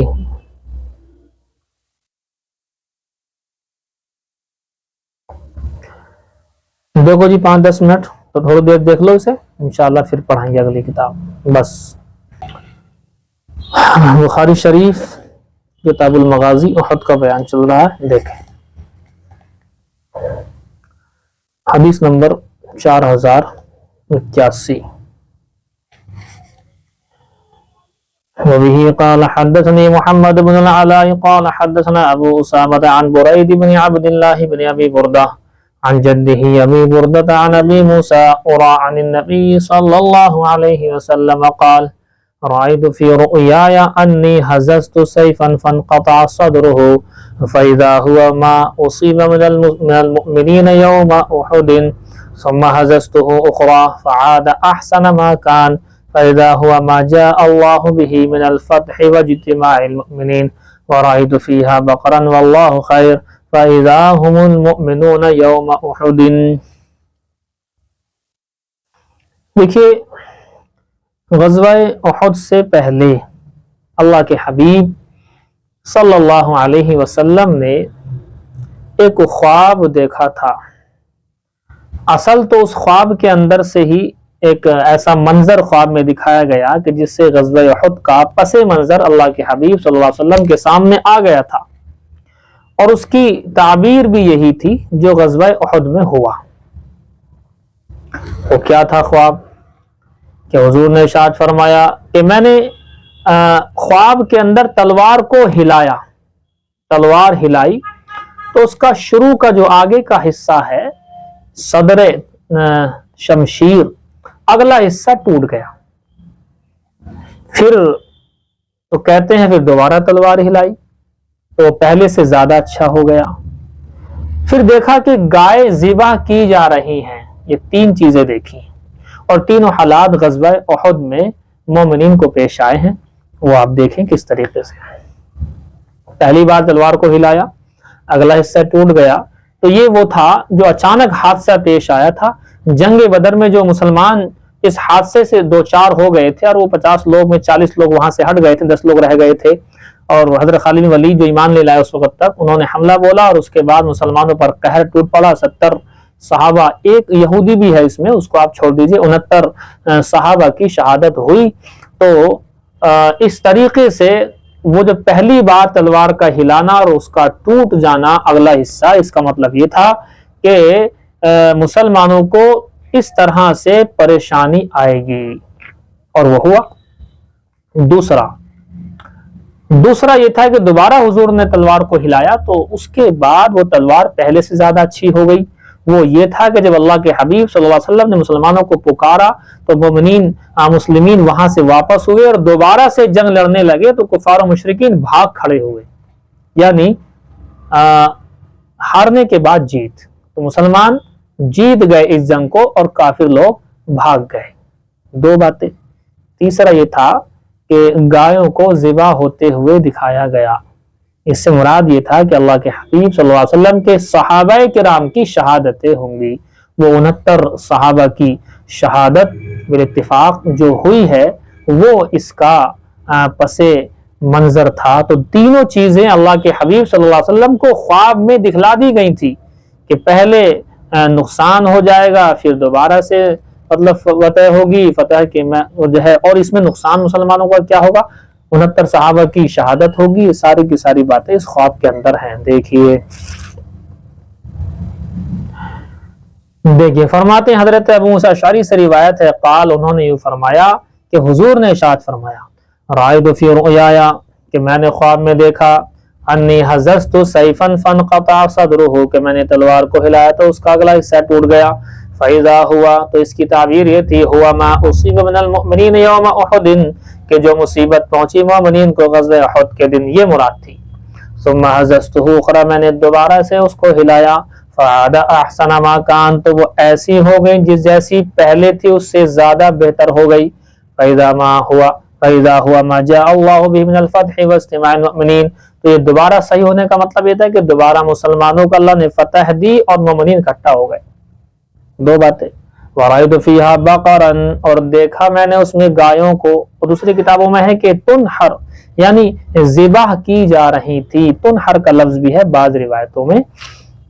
واللہ خیر اللہ تو بہتر ہے. فَإِذَا هُمُ الْمُؤْمِنُونَ يَوْمَ أُحُدٍ پس یہ مومنین تھے غزوہ احد کے دن. گایوں کا ذبح کیا جانا، مومنین کا ذبح کیا جانا مراد تھا، اور ہوا بھی یہی کہ صحابہ کی شہادتیں ہوئیں اور اس میں سے بھی اکثر جو ہے وہ انصار تھے. دیکھیے فرماتے ہیں حضرت خباب رضی اللہ تعالی عنہ کہ ہم نے اللہ کے نبی صلی اللہ علیہ وسلم کے ساتھ میں ہجرت کی، اللہ کی خوشنودی اور ثواب کے لیے کی تھی، اور ہم میں سے بعض تو شہید ہو گئے اور بعض ہم میں سے باقی ہیں. مراد کیا تھی؟ مراد یہ ہے کہ دیکھیے بعض صحابہ مصیبت میں رہے، پریشانی میں رہے، اور جب آسانی آئی تو ان کا انتقال ہو چکا تھا. انہوں نے جو ہے کوئی آسانی والی چیزیں اپنی زندگی میں نہیں دیکھی اور وہ شہید ہو گئے.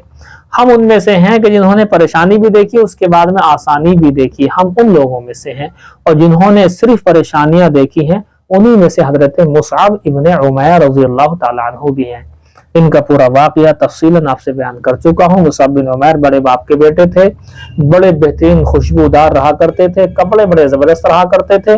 جس گلی سے گزرتے لوگ پہچان لیتے کہ یہاں سے مصعب بن عمیر گزرے ہیں، اس لیے کہ ان کی خوشبو، ان جیسی مہنگی خوشبو کوئی استعمال نہیں کر سکتا تھا. ان کے والد بڑے زبردست طریقے سے ان کو ان کی والدہ بڑے اچھے ڈھنگ سے ان کو رکھا کرتی تھی. بہرحال ایمان قبول کیا تو پھر چاچا نے پیٹا، اماں نے بھی بہت مرتبہ انہیں مارا پیٹا، گھر میں قید بھی کر دیا. وہاں چھٹ کر کے جو ہے انہوں نے ہجرت بھی کر لی حبشہ کی. وہاں خبر لگی مسلمانوں کا غلبہ ہو گیا مکہ میں، یا جو ہے وہاں سے چھوٹ ہو گئی ہے کافروں کی طرف سے، تو واپس آ گئے. آ کر کے دیکھا تو پھر وہی حال ہے. تو لہٰذا پھر سے انہوں نے اماں نے مارنا پیٹنا شروع کیا اور اس طرح کی چیزیں. تو بہرحال یہ یہاں سے بچ بچا کر کے اللہ کے حبیب صلی اللہ علیہ وسلم کے ساتھ یہاں پر اللہ کے حبیب صلی اللہ علیہ وسلم کے جیسے ہجرت کی حضور نے، ویسے انہوں نے بھی مدینہ ہجرت کی، اور یہاں سے پھر ان کا سلسلہ شروع ہوا، اور یہ غزوہ احد کے اندر شہید ہوئے ہیں.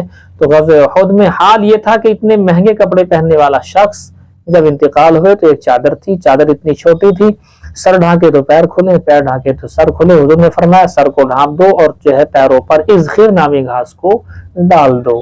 تو یہ ان صحابہ میں جنہوں نے صرف پریشانیاں ہی دیکھی، آسانیاں نہیں دیکھی. اور خباب فرماتے ہیں کہ ہم نے بہرحال جو ہے وہ آسانی والا زمانہ بھی ہم نے دیکھا ہے. بس یہ دیکھیں آپ. وبه قال حدثنا احمد بن يونس قال حدثنا زهير قال حدثنا الاعمش عن شقيق عن خباب قال هاجرنا مع النبي صلى الله عليه وسلم ونحن نبتغي وجه الله. فرماتے ہیں کہ ہم نے ہجرت کی تھی اللہ کے نبی صلی اللہ علیہ وسلم کے ساتھ، اور ہم اللہ رب العزت کی رضا چاہتے تھے اس سے. فوجب اجرنا علی اللہ تو اللہ کا تو ہمارا اجر اللہ پر ہو گیا، واجب ہو گیا. فمنا من مضى بس بعض ہم میں سے وہ تھے کہ جو گزر گئے، چلے گئے، او ذهب انتقال کر گئے. لم یاکل من اجرہ شیئا اپنے اجر میں سے انہوں نے کچھ نہیں کھایا، یعنی آسائش اور آرام اور آسانی کا زمانہ انہوں نے نہیں دیکھا، پریشانی ہی میں رہے. اس کے بعد وہ شہید بھی ہو گئے اس حال میں کہ ان کے پاس کچھ نہیں تھا. کان منہم مصعب بن عمیر انہی لوگوں میں سے جنہوں نے اپنے اجر میں سے کچھ نہیں کھایا، انہوں ہمیشہ پریشانیاں ہی دیکھی، آسانی نہیں دیکھی. انہی میں سے مصعب بن عمیر بھی ہیں. قتل یوم احد غزوہ احد کے دن وہ شہید کر دیے گئے ولم یترک الا نبرتن نہیں چھوڑا انہوں نے کچھ بھی سوائے ایک چادر کے کنا اذا غطینا بها راسه خرجت رجلاه اور جب ہم ان کے سر کو اس چادر سے ڈھانک دیتے تو ان کے پیر کھل جاتے وَإِذَا غُطِّيَ بِهَا رِجْلَاهُ اور جب ان کے پیروں کو ڈھانک دیتے تو خرج راسه تو ان کا سر کھل جاتا قال النبی صلی اللہ علیہ وسلم حضور نے ہم سے یوں کہا ارشاد فرمایا غطوا بها راسه ان کے سر کو چادر سے ڈھانکو وجعلوا على رجليه من الاسخر اور ان کے پیروں پر اسخر نامی گھاس کو ڈال دو او قال یا یوں فرمایا القوا على رجليه من الاسخر یا ان کے پیروں کے اوپر اسخر نامی گھاس کو ڈال دو باتیں کی راوی کو شک ہے الفاظ کیا تھے اجعلوا پہ یا القوا تھے راوی کو شک ہے باتیں کہ ومنا من ای نعت له ثمرته اور ہم میں سے بعض وہ ہے جن کا پھل پک چکا ہے فہو یہدبها وہ اس سے فائدہ اٹھا رہے ہیں بعض وہ ہے ہم میں سے کہ جو شہید نہیں ہوئے ابھی اور جو ہے آسائش اور آسانی کا زمانہ ہم نے دیکھ لیا تو ہم نے پریشانی دیکھی اور اس کے بعد آسانی دیکھی لیکن ہم میں سے بعض وہ ہیں جنہوں نے صرف پریشانی دیکھی آسانی نہیں دیکھی انہی میں سے حضرت مصعب ابن عمیر بھی ہیں یہ ہے جی دیکھیں احد پہاڑ احد پہاڑ ہم سے محبت کرتا ہے باب احد یحبنا اللہ کے حبیب صلی اللہ علیہ وسلم دیکھو پہاڑ کا محبت کرنا ایک معنوی چیز ہے یہ اللہ کے حبیب صلی اللہ علیہ وسلم کو معلوم ہو گیا تھا کہ احد پہاڑ کو محبت ہے آپ جانتے ہیں ہر چیز تسبیح بیان کرتی ہے وَإِن مِّن شَيْءٍ إِلَّا يُسَبِّحُ بِحَمْدِهِ کہ ہر چیز اللہ کی تسبیح بیان کرتی ہے لیکن ہم اس کو نہیں سمجھتے ہیں اللہ فرماتا تم اس کو نہیں سمجھتے ہو ظاہر سی بات ہے احد پہاڑ بھی کرتا ہے تسبیح تو ان کے اندر اپنے اعتبار سے کچھ نہ کچھ جان ہے یہ بے جان کوئی چیز ہے ہی نہیں سب جاندار ہیں سب اپنے اپنے اعتبار سے اللہ کی تسبیح بیان کرتے ہیں تو یہ جان والے ہیں اصل میں بے جان ہے نہیں اس اعتبار سے ویسے تو بے جان ہی کہیں گے لیکن بہرحال اس اعتبار سے کہ ان کے اندر بھی کچھ نہ کچھ اللہ کی طرف سے حیات ہے جس کی بیس پر یہ اللہ کی تسبیح بیان کرتے اپنے قال و حال سے تو یہ ہو گیا دو پہاڑ تھے ایک احد پہاڑ ایک احد پہاڑ کے سامنے عیر نامی ایک پہاڑ اور تھا جی یہ بھی آپ دھیان میں رکھیں کہ عیر نامی ایک پہاڑ اور تھا سامنے غزوہ یعنی احد پہاڑ کے سامنے تو انہوں نے فرمایا کہ بھی یہ جو عیر پہاڑ ہے یہ ہم سے بغض رکھتا ہے نفرت رکھتا ہے اور یہ جو پہاڑ ہے احد یہ ہم سے محبت رکھتا ہے اللہ کے حبیب صلی اللہ علیہ وسلم کو یہ باتیں محسوس ہو جایا کرتی تھی آج بھی آپ دیکھیں کہ آپ کا گھر ہے اپنا مثال کے طور پر آپ کا ایک اپنا گھر ہے آپ اپنے گھر کی طرف دیکھتے ہیں تو ایک محبت بھری نگاہ سے دیکھتے ہیں اور کھینچے چلے جاتے ہیں اس کی طرف گھر ہے نا اپنا لیکن وہی اگر دوسرے کا گھر ہو تو آپ کی روح ادھر کو نہیں چلتی ہے ایسا لگتا ہے کہ شاید ان کا یہ والا گھر ہم سے کچھ خاص مطلب جو ہے نا محبت نہیں رکھتا ہمارا دل نہیں کھنچ رہا اس طرف اور یہ جو ہے ہمارا گھر اس طرف دل کھنچ رہا ہے تو گھر میں رہنے کی وجہ سے گھر کو بھی ہم سے محبت ہو جاتی ہے اور آپ جانتے ہیں مسجد کے بارے میں تو کتابوں میں لکھا ہوا ہے کہ نمازیوں سے مسجد کو محبت ہو جاتی ہے اور جو ہے جب اگر نماز پڑھنے کے لیے نہیں آتا ہے تو مسجد باقاعدہ اس چیز کو دیکھتی ہے تو بعض بزرگوں نے اس بات کو بیان کیا ہے اور وہ بھی روایتیں مل جاتی ہیں کہ فرشتے ڈھونڈتے ہیں اس شخص کو جو نماز پڑھتا تھا پڑھنے آتا تھا اچانک سے وہ غائب ہو گیا نماز پڑھنے نہیں آ رہا تو فرشتے ڈھونڈتے رہتے ہیں بھی کہاں گیا وہ تو یہ ہے چیز تو ان میں معنوی اعتبار سے محبت ہوتی ہے اظہار محبت تو خیر نہیں کر سکتے اس طرح سے انسان اظہار محبت کرتا ہے لیکن بہرحال چیزوں میں بھی جو ہے محبت اور نفرت کا مادہ ہے تو یہ آپ سمجھ لیجئے عیر پہاڑ اس کو نوٹ کر لیں آپ احد محبت کرتا ہے اور عیر پہاڑ یہ جو ہے بغض رکھتا ہے حضور نے فرمایا ہم بھی اس سے بغض رکھتے ہیں یہ ہے جی دیکھیے بابن احد یحبنا یہ باب اس بارے میں کہ احد پہاڑ ہم سے محبت کرتا ہے قالہ عباس بن سہل عباس بن سہل نے اس بات کو کہا عن ابی حمید ابو حمید کے واسطے سے اور انہوں نے عن نبی صلی اللہ علیہ وسلم حضور کے واسطے سے دیکھیے وبه قال حدثني نصر بن علي قال أخبرني أبي عن قرة بن خالد عن قتادة قال سمعت أنسا، حضرت انس کو میں نے، حضرت قتادہ فرماتے ہیں میں نے سنا، ان النبی صلی اللہ علیہ وسلم قال، حضور نے یہ ارشاد فرمایا تھا، هذا جبل يحبنا ونحبه، یہ ایسا پہاڑ ہے احد کا جس سے ہم محبت کرتے ہیں، وہ ہم سے محبت کرتا ہے۔ وبه قال حدثنا عبد الله بن يوسف قال أخبرنا مالك عن عمرو مولى المطلب عن أنس بن مالك رضي الله تعالى عنه أن رسول الله صلى الله عليه وسلم طلع له أحد، فرماتے ہیں حضرت انس بن مالک فرماتے ہیں کہ بے شک آپ صلی اللہ علیہ وسلم کے سامنے احد پہاڑ آیا، فقال، تو حضور نے یہ ارشاد فرمایا، هذا جبل يحبنا ونحبه، یہ ایسا پہاڑ ہے جس سے جو ہم سے محبت کرتا ہم اس سے محبت کرتے ہیں۔ اللہم ان ابراہیم حرم مکہ، بے شک اے اللہ بے شک ابراہیم نے محترم قرار دیا، حرم قرار دیا مکہ کو، وانی حرمت المدینہ ما بین لابتیہا، میں ان دو پہاڑوں کے درمیان والے مدینے کو محترم اور حرم قرار دیتا ہوں۔ حرم شریف آپ نے سنا ہوگا، مکہ کا جو ایریا ہے اسے حرم شریف کہتے ہیں۔ اب حضور نے فرمایا میں بھی مدینے کے اس ایریے کو، دو پہاڑوں کے بیچ کا ایریا، اس کو حرم قرار دیتا ہوں، اسی لیے ہم دونوں کو حرم مانتے ہیں۔ وہ الگ بات ہے کہ حرم شریف مکہ والا اس کے احکامات سخت ہیں، لیکن مدینے والے حرم کے احکامات اتنے سخت نہیں ہیں، اس کے احکامات اس کے مقابلے بہت ہلکے والے ہیں۔ اسی لیے آپ دیکھیں ہم لوگ دعاؤں میں کیا پڑھتے ہیں، اللہم احفظ الحرمین الشریفین، یا اللہ دو حرم شریفین کو کی حفاظت فرما۔ دو حرم کون سے؟ حرم مکہ اور حرم مدینہ۔ وہ الگ بات ہے کہ مسجد اقصی کو بھی حرم کہا گیا ہے، تو ہمیں دعا مانگنی چاہیے حرمین الشریفین اور مسجد اقصی کی بھی دعاؤں میں اپنی یاد رکھنا چاہیے۔ ہم مسجد اقصی کو نہیں بھول سکتے، اپنے بچوں کو اپنے گھر بار میں، اپنے بھائی کو، اپنے والد سے، اپنی اماں سے مسجد اقصی کا ذکر کرتے رہنا چاہیے۔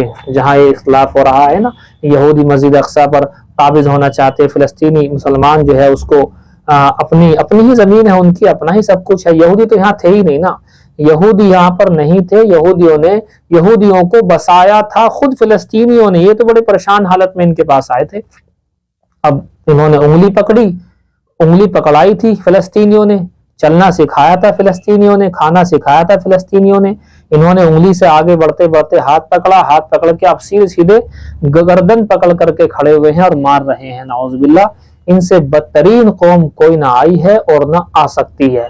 اس کائنات کی بدترین قوم یہود ہے، یہ یاد رکھنا۔ یہ اس بات کو ذہن نشین رہنا چاہیے کہ سب سے بڑا دشمن مسلمانوں کا اگر کوئی ہے تو اللہ نے فرمایا ہے کہ یہودی۔ لَتَجِدَنَّ أَشَدَّ النَّاسِ عَدَاوَةً لِلَّذِينَ آمَنُوا الْيَهُودُ، اللہ فرما رہا ہے کہ مومنوں کے لیے عداوت اور دشمنی کے اعتبار سے سب سے سخت اگر کوئی ہے تو وہ یہود ہے۔ یہ بات بیچ میں آ گئی ہے، بہرحال اس کو ذہن میں رکھنا کہ حرم ایک مسجد اقصی بھی ہے۔ وبه قال حدثني عمرو بن خالد قال حدثنا الليث عن يزيد بن ابي حبيب عن ابي الخير عن عقبة ان النبي صلی اللہ علیہ وسلم خرج یوما، فرماتے ہیں حضرت عقبہ کہ بے شک آپ صلی اللہ علیہ وسلم ایک دن نکل کر کے آئے، فصلی علی اہل احد صلاته علی المیت، اور اللہ کے حبیب صلی اللہ علیہ وسلم نے جنازے کی نماز پڑھی احد والوں پر جیسے کہ میت پر نماز جنازہ پڑھا کرتے ہیں۔ 8 سال کے بعد آپ نے نماز جنازہ پڑھی ہے۔ اب یہ احد والوں کی خصوصیت ہے، اس کو آپ ذہن میں رکھنا۔ اور دوسرا مسئلہ یہ ہے کہ اس وقت بھی پڑھی گئی تھی اور اس وقت بھی پڑھی ہے تو 2 مرتبہ ہو گئی، تو یہ عام مسئلہ نہیں ہے۔ ثم انصرف الى المنبر، پھر اللہ کے حبیب صلی اللہ علیہ وسلم منبر کی طرف گئے، فقال، اور یوں فرمایا، انی فرط لکم، میں تمہارا پیش رو ہوں۔ پیش رو مطلب میں تم سے پہلے اللہ کے پاس جاؤں گا اور پھر تم آؤ گے۔ وانا شہید علیکم، اور میں تم پر گواہ رہوں گا۔ وَإِنِّي لَأَنظُرُ إِلَىٰ حَوْضِي الْآن، اور بے شک میں یقیناً اس وقت میں دیکھ رہا ہوں اپنے حوض کو اس وقت۔ تو کوئی ایسی اللہ کی طرف سے، اللہ کے حبیب صلی اللہ علیہ وسلم کو بنا موبائل کے، بنا لیپ ٹاپ، بنا کسی چیز کے ایسے ویڈیو کال چل جاتی تھی اور ویڈیو اللہ کی طرف سے ایسی دکھا دی جاتی تھی اللہ کے حبیب صلی اللہ علیہ وسلم کو کہ اللہ کے حبیب صلی اللہ علیہ وسلم ان چیزوں کو دیکھ لیا کرتے تھے۔ اب بتائیے حوض کوثر کہاں ہے، اور اللہ کے حبیب وہیں سے دیکھ رہے ہیں، اور یہ اور بالکل دیکھ رہے تھے وہیں سے۔ وَإِنِّي لَأَنظُرُ، الفاظ دیکھیں آپ، اِنَّا کا لفظ بے شک کے معنی لام للتاکید کہا گیا، بے شک یقیناً میں دیکھ رہا ہوں، اِلَى حوضی، اپنے حوض کی جانب، الآن اسی وقت دیکھ رہا ہوں، تو اس سے زیادہ کیا ہوگا۔ وَإِنِّي أُعْطِيتُ مَفَاتِيحَ خَزَائِنِ الْأَرْضِ أَوْ مَفَاتِيحَ الْأَرْضِ، اور بے شک مجھے دے دیے گئے ہیں زمین کے خزانوں کی چابیاں یا زمین کی چابیاں۔ اللہ کے حبیب صلی اللہ علیہ وسلم کو اللہ کے حکم سے ساری چیزیں دے دی گئی تھی، لیکن اللہ کے حبیب صلی اللہ علیہ وسلم سے اس طرح مانگنا کہ اللہ سے جس طرح سے مانگتے ہیں یہ چیز غلط ہے۔ حضور سے مانگنا اور طرح کا ہوگا اور اللہ سے مانگنا اور طرح کا ہوگا۔ تو یہ نہیں ہے کہ جب زمین کے خزانوں کی چابیاں حضور کو دے دی گئی ہیں تو اولاد بھی حضور سے مانگی جائے، پیسہ بھی حضور سے مانگا جائے۔ حضور نے کب کہا؟ حضور نے فرمایا کہ میں تو اپنی ذات کا مالک بھی نہیں ہوں۔ جی وَإِنِّي وَاللَّهِ مَا أَخَافُ عَلَيْكُمْ أَن تُشْرِكُوا بَعْدِي، اور قسم خدا کی بے شک مجھے خوف نہیں تمہارے اوپر اس بات کا کہ تم شرک کرو گے میرے بعد، وَلَكِنِّي أَخَافُ عَلَيْكُمْ أَن تَنَافَسُوا فِيهَا، لیکن بے شک مجھے خوف ہے تمہارے اوپر اس بات کا کہ تم مالی اعتبار سے ایک دوسرے سے آگے بڑھنے کی کوشش کرو گے، ایک دوسرے سے آگے بڑھنے کی تمہاری کوشش رہے گی مال کے اعتبار سے۔ ویسے مجھے تمہارے پر کوئی خوف نہیں ہے، لیکن اس کا خوف مجھے ہے۔ بس کریں جی، دیکھیے آپ ابن ماجہ شریف، باب فضل ابی عبیدہ بن الجراح رضی اللہ تعالی عنہ، یہ باب ہے حضرت ابو عبیدہ ابن الجراح رضی اللہ تعالی عنہ کی فضیلت کے بارے میں۔ دیکھیے آپ نام نوٹ کر لیجئے ان کا۔ حضرت ابو عبیدہ کا اصل نام عامر ہے، عامر۔ ان کے والد محترم کا نام عبداللہ ہے، ان کے دادا کا نام جراح ہے۔ اب ایک چیز نوٹ کرنے کی ہے، چلو ابو عبیدہ تو انہی کی کنیت ہے، نام ان کا عامر ہے، لیکن والد کا نام جراح نہیں ہے بلکہ دادا کا نام جراح ہے، والد کا نام تو عبداللہ ہے۔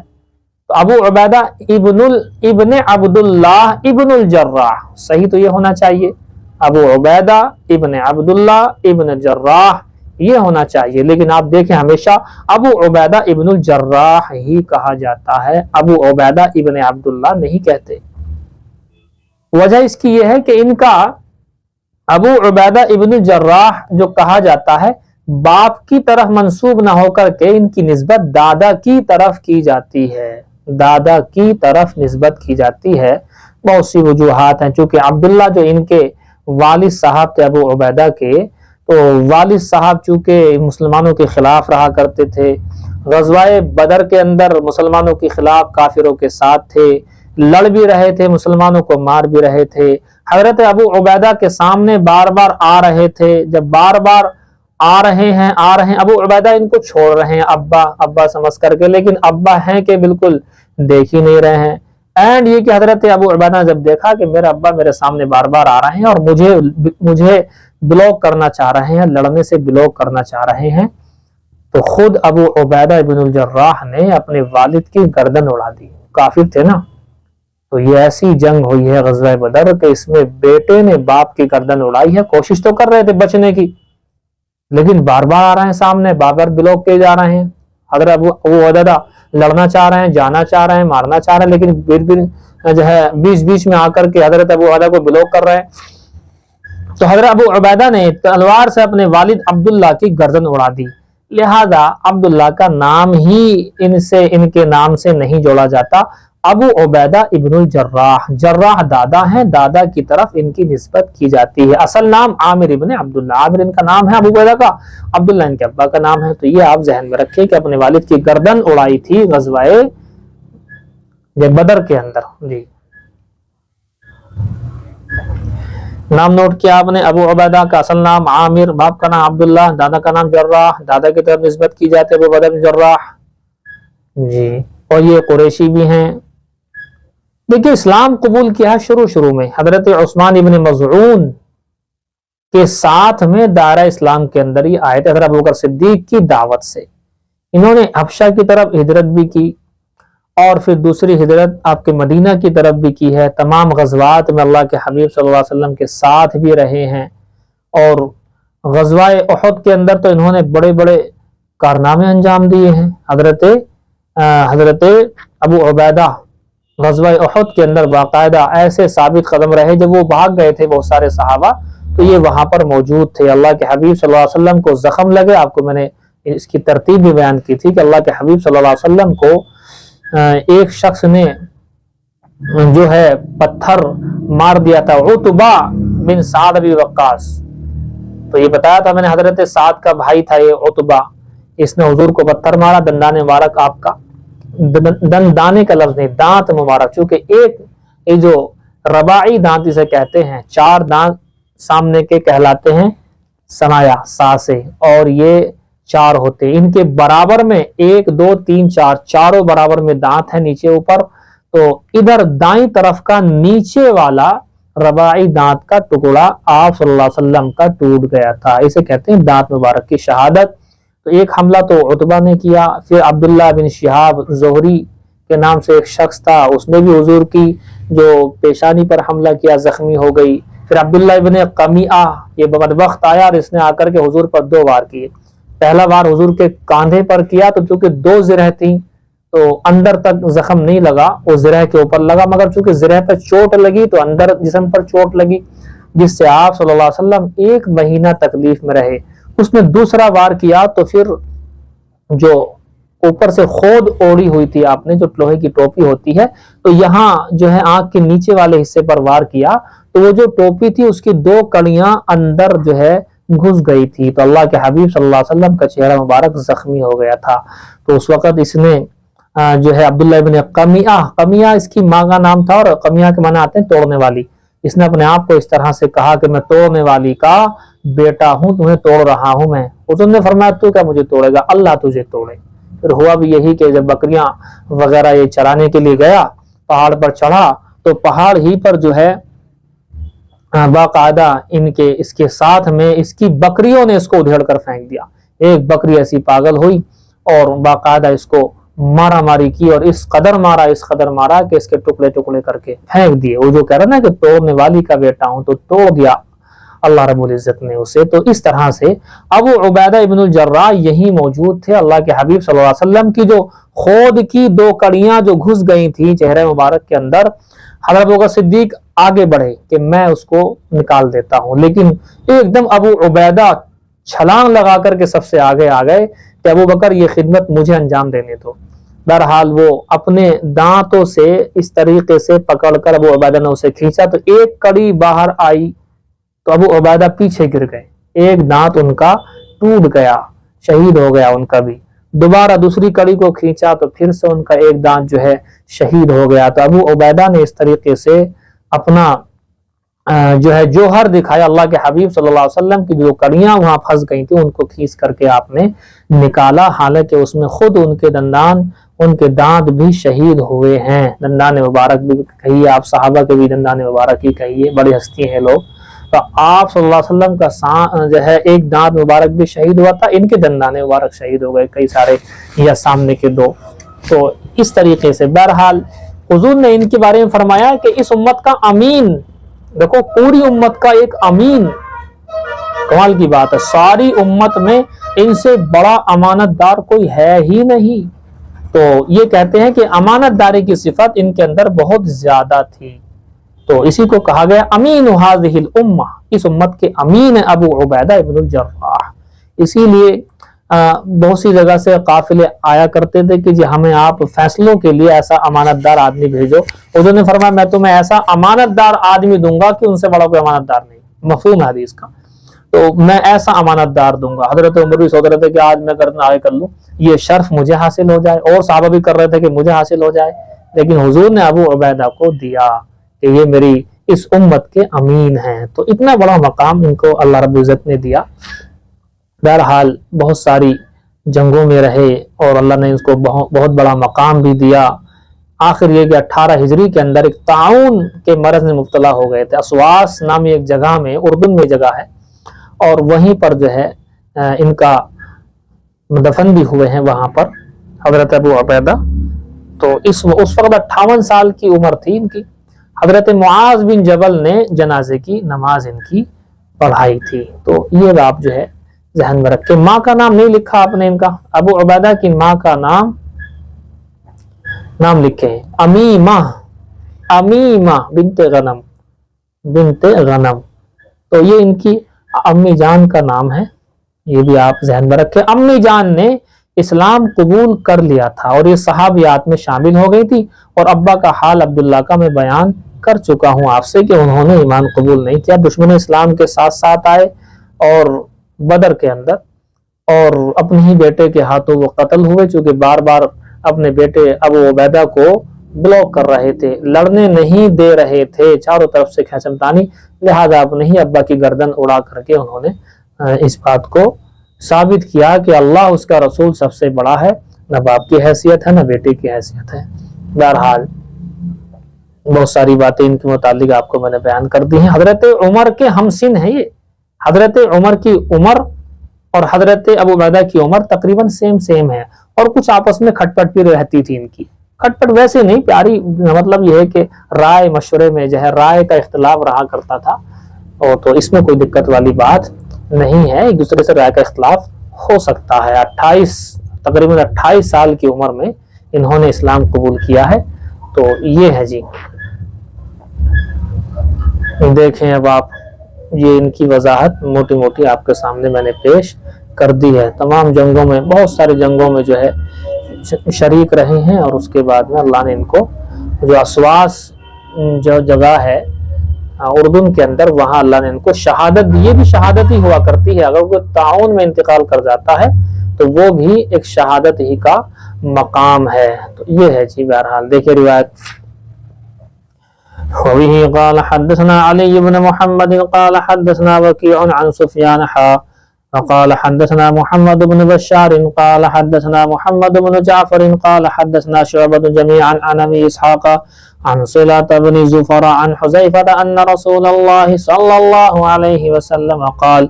حضرت حذیفہ سے روایت ہے کہ بے شک حضور صلی اللہ علیہ وسلم نے ارشاد فرمایا لأہل نجران، اہل نجران سے کہا. آپ نے ارشاد فرمایا کہ سابعت معکم رجلا امینا، میں تمہارے ساتھ میں ایک ایسے شخص کو کروں گا جو امانت دار ہے. حق امین، بہت زیادہ امین ہے، امانت دار ہے.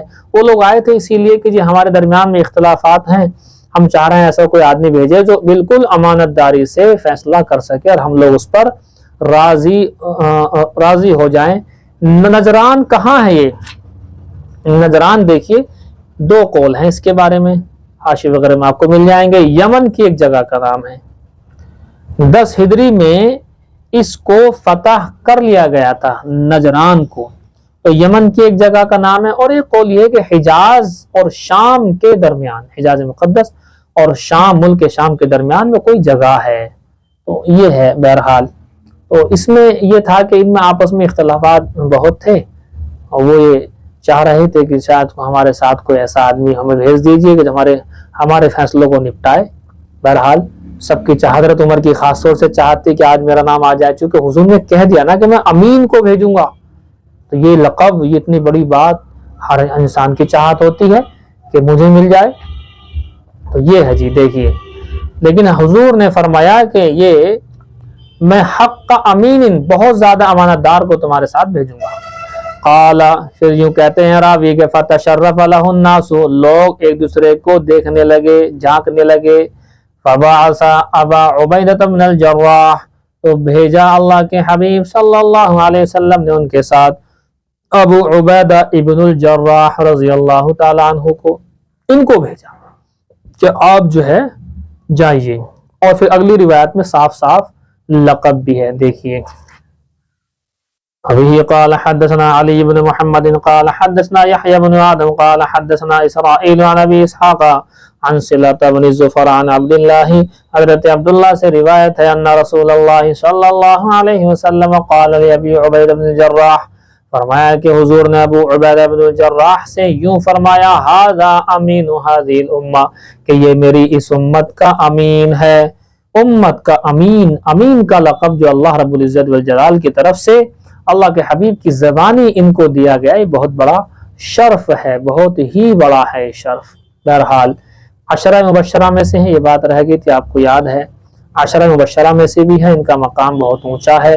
اور جنگ یرموک کے اندر بھی انہی کو 15 ہجری میں جو جنگ یرموک ہوئی ہے، جنگ یرموک، اس کے ذمہ دار حضرت ابو عبیدہ ابن الجراح ہی ہیں، جس کا چھوٹا سا پس منظر یہ ہے کہ حضرت عمر نے ابو عبیدہ ابن الجراح کو رومیوں کے خلاف بھیجا تھا۔ ہرقل، جو نام آپ نے سنا ہوگا، ہرقل، فوج بہت لمبی چوڑی تھی ان کی، روایتوں میں ہے، کتابوں میں لکھا ہے، اور انٹرنیٹ پر بھی آپ سرچ کریں گے تو آپ کو ملے گا کہ 1 لاکھ سے لے کر 4 لاکھ تک کی فوج، مسلمانوں کی فوج 24,000 سے لے کر 40,000 تک۔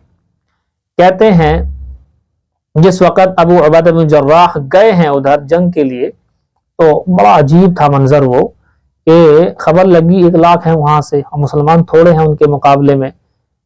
ایک خبر یہ لگی کہ جبلہ غسانی، نام چاہیں تو نوٹ کر سکتے ہیں آپ، جبلہ غسانی، یہ عرب ہے، یہ عرب ہی کا شخص تھا، یہ بھی عرب تھے صحابہ، یہ بھی عرب تھا۔ تو جبلہ غسانی اپنے ساتھ 60,000 عربوں کو لے کر رومیوں سے مل گیا تھا مسلمانوں کے خلاف۔ جبلہ غسانی 60,000 کا لشکر لے کر یہ مل گیا تھا رومیوں سے مسلمانوں کے خلاف۔ اب جب خبر لگی ہرقل کو، تو اس نے جو ہے اپنے جو امیر بنائے تھے لشکر کے، انہوں نے کہا کہ کام کرتے ہیں، پہلے 60,000 سے ہی مقابلہ کراتے ہیں ان کا، ادھر بھی عرب اور یہ بھی عرب، دونوں عرب لڑیں گے، ہم موج سے جو ہے ان کی جنگ کو دیکھیں گے، چونکہ عرب لڑ رہے ہیں نا، عرب دونوں طرف سے مرنے عرب ہی ہیں۔ یہ چال چلی، بہرحال ہوا بھی یہی کہ ان 60,000 سے کہا کہ بھی یہ عرب لوگ ہیں، آپ لڑو ان سے، ہم بعد میں لڑیں گے۔ جبلہ غسانی 60,000 کا لشکر لے کر آگے بڑھا۔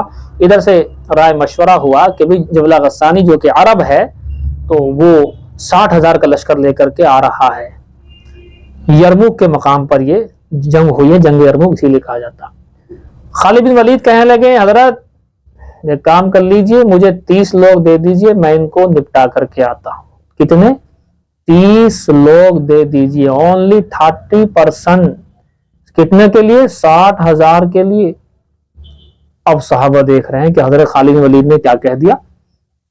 حضرت ابو سفیان جو حضور کے سسر صاحب ہیں، فتح مکہ پر ایمان لائے تھے، یہ بہت بڑی، یہ بھی کمانڈر تھے، بہت بڑی سیاسی پہلوؤں سے واقف تھے، جنگی مہم سے اور پہلوؤں سے واقف تھے۔ کہنے لگے خالد یہ 30 کم ہیں۔ حضرت خالد نے ان کو جو ہے کچھ باتیں اس طرح کی مطلب کہ بول دی۔ کیا بولا؟ یہ بولا کہ بھئی ابو سفیان، اس وقت تم ایمان نہیں لائے، تب تو تم بہت زیادہ بہادروں کی لسٹ میں رہتے تھے، اپنے آپ کو بڑا بہادر پیش کرتے تھے، اب تم ایمان میں ہو تو اب تم کیا کر رہے ہو؟ ایسے کام کر رہے ہو بزدلی والے۔ حضرت ابو سفیان سے جب یہ بات کہی، ابو سفیان کہنے لگے ارے بھئی خالد میں یہ نہیں کہہ رہا ہوں، میں یہ کہہ رہا ہوں 30 کم ہے، 60 لے جا۔ اب بتائیے 60 بھی تو کم ہی ہے، کہ 60 لے جا، 1,000 کا مقابلہ ایک سے ہو جائے گا۔ اب 2,000 کا مقابلہ ہو رہا ہے ایک سے، کہنے لگے ہاں چلو تمہاری یہ رائے مان لی جائے۔ حالانکہ بعض صحابہ کا اختلاف ہو رہا تھا اس بارے میں کہ بھی نہیں، اس طرح سے نہیں جو ہے کرنا چاہیے، 60 کا مقابلہ 60,000 سے کیا مطلب ہے۔ بہرحال ایمان کا جوش اس قدر تھا کہ بھی جو اللہ کا ذکر کرتا وہ زندہ ہے، جو نہیں کرتا وہ مردہ ہے، جو اللہ کا ذکر کرتا وہ ہم لوگ ہیں، اور سامنے والے کیا ذکر کر رہے ہیں؟ کچھ ذکر نہیں کر رہے، وہ مردہ ہیں، اور مردوں کو کاٹنے کے لیے چاہے لاکھ ہوں یا 60,000 ہوں، ہم ہی کافی ہیں، ہم 60 لوگ ہی ان مردوں کو کاٹنے کے لیے کافی ہیں۔ یہ کہہ کر کے امیر کی اجازت سے لے گئے۔ حالانکہ اس کی خبر جو حضرت عمر کو لگی تو حضرت عمر نے ان کو ہٹا بھی دیا تھا، معزول بھی کیا تھا حضرت عمر نے، اس طرح کی باتوں کی وجہ سے۔ اب سے پہلے اس طرح کے واقعی پیش آئی تو خیر، اب تو خیر ہٹے ہوئے ہیں، اب تو ذمہ دار ابو عبیدہ ہیں۔ بہرحال یہ چلے گئے صبح میں، ادھر سے جب 60,000 کا لشکر کھڑا، ادھر سے 60 لوگ کھڑے ہیں۔ جبلہ غسانی نے دیکھا کہ بھی 60 لوگ آ رہے ہیں، شاید صلح کے لیے آ رہے ہیں۔ حضرت خالد بن ولید کو دیکھ کر کہنے لگا کہ شاید تم صلح کے لیے آئے ہو، آ جاؤ آ جاؤ آ جاؤ۔ حضرت نے کہا کہ صلح نہیں، جنگ لڑنے کے لیے آئے ہیں، آ جا جنگ لڑ لے۔ جبلہ غسانی کا دماغ گھوم گیا، ارے 60,000 ہیں ہم، یہ 60 لوگ ہیں، تو کہنے لگا نہیں نہیں میں ہی لڑتا تم لوگوں سے، 60 لوگ ہو کل، اپنے اور لوگ لے کر کے آؤ، ورنہ عرب کی ماں یوں کہیں گی جبلہ غسانی نے 60,000 کا لشکر لے کر کے 60 لوگوں پر حملہ کیا اور ان کو مار ڈالا، میں لڑتا نہیں تم سے، جاؤ جاؤ جاؤ واپس جاؤ۔ حضرت خالد نے کچھ باتیں چھلی سی کہیں، اور وہ باتیں کہنے سے اس میں اور ابھار آ گیا.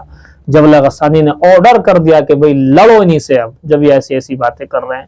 حضرت خالد بن ولید نے کہا کہ 6 ہو جاؤ، 6 کی ٹکڑیاں ہو جاؤ. 60 لوگ 6 میں الگ الگ 6 دھائیں 60 تو 10 ٹکڑی بن گئے 6 کی. اب یہ 6 لوگ ایک ساتھ رہتے الگ الگ ہو گئے، یعنی 6 کر کے.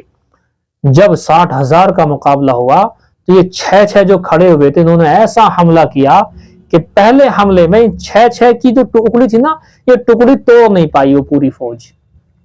پھر دوبارہ سے حملہ کیا، پھر وہ جو ہے وہ ٹکڑی ان کی ٹوٹ گئی. ظاہر سی بات ہے 60,000 کا مقابلہ 60 لوگوں سے ہو رہا ہے. اب صحابہ جوش میں آئے، اللہ کی طرف سے مدد اور اللہ کی طرف سے ایسا جگر اللہ نے ان کو دے دیا یہاں کہ اب جب انہوں نے 60 لوگوں نے حملہ شروع کیا، کشت و خون شروع کیا، گردنیں کاٹنا شروع کی، ہاتھ پیر اکھیڑنا شروع کیے، تو زمین و زمان نے دیکھا اور مکین و مکان نے اس بات کو دیکھا ہے کہ ایسا منظر کہیں دیکھنے میں نہیں آیا کہ ان 60 لوگوں نے 5,000 ان 60,000 میں سے 5,000 کو مار ڈالا. 60 لوگوں نے 5,000 لوگوں کو کاٹ ڈالا. اور ان میں سے کتنے شہید ہوئے؟ مسلمانوں میں سے صرف 10 لوگ شہید ہوئے اور 5 قید ہو گئے تو 45 بچے. جب وہاں لاشیں بکھری پڑی تھی ادھر حضرت ابو عبیدہ بیٹھے تھے کہ بھی شام ہو گئی، شاید خالد نے ہمارے ساتھیوں کو مروا دیا، چلو لشکر لے کر چلو ان کی ہیلپ کے لیے. حضرت ابو سفیان نے کہا ابو عبیدہ بس اب بیٹھ جاؤ، امیر صاحب اب چکر میں نہ پڑو، جب تک کوئی فیصلہ نہ ہو جائے تب تک چکر میں اب آپ نہ پڑو.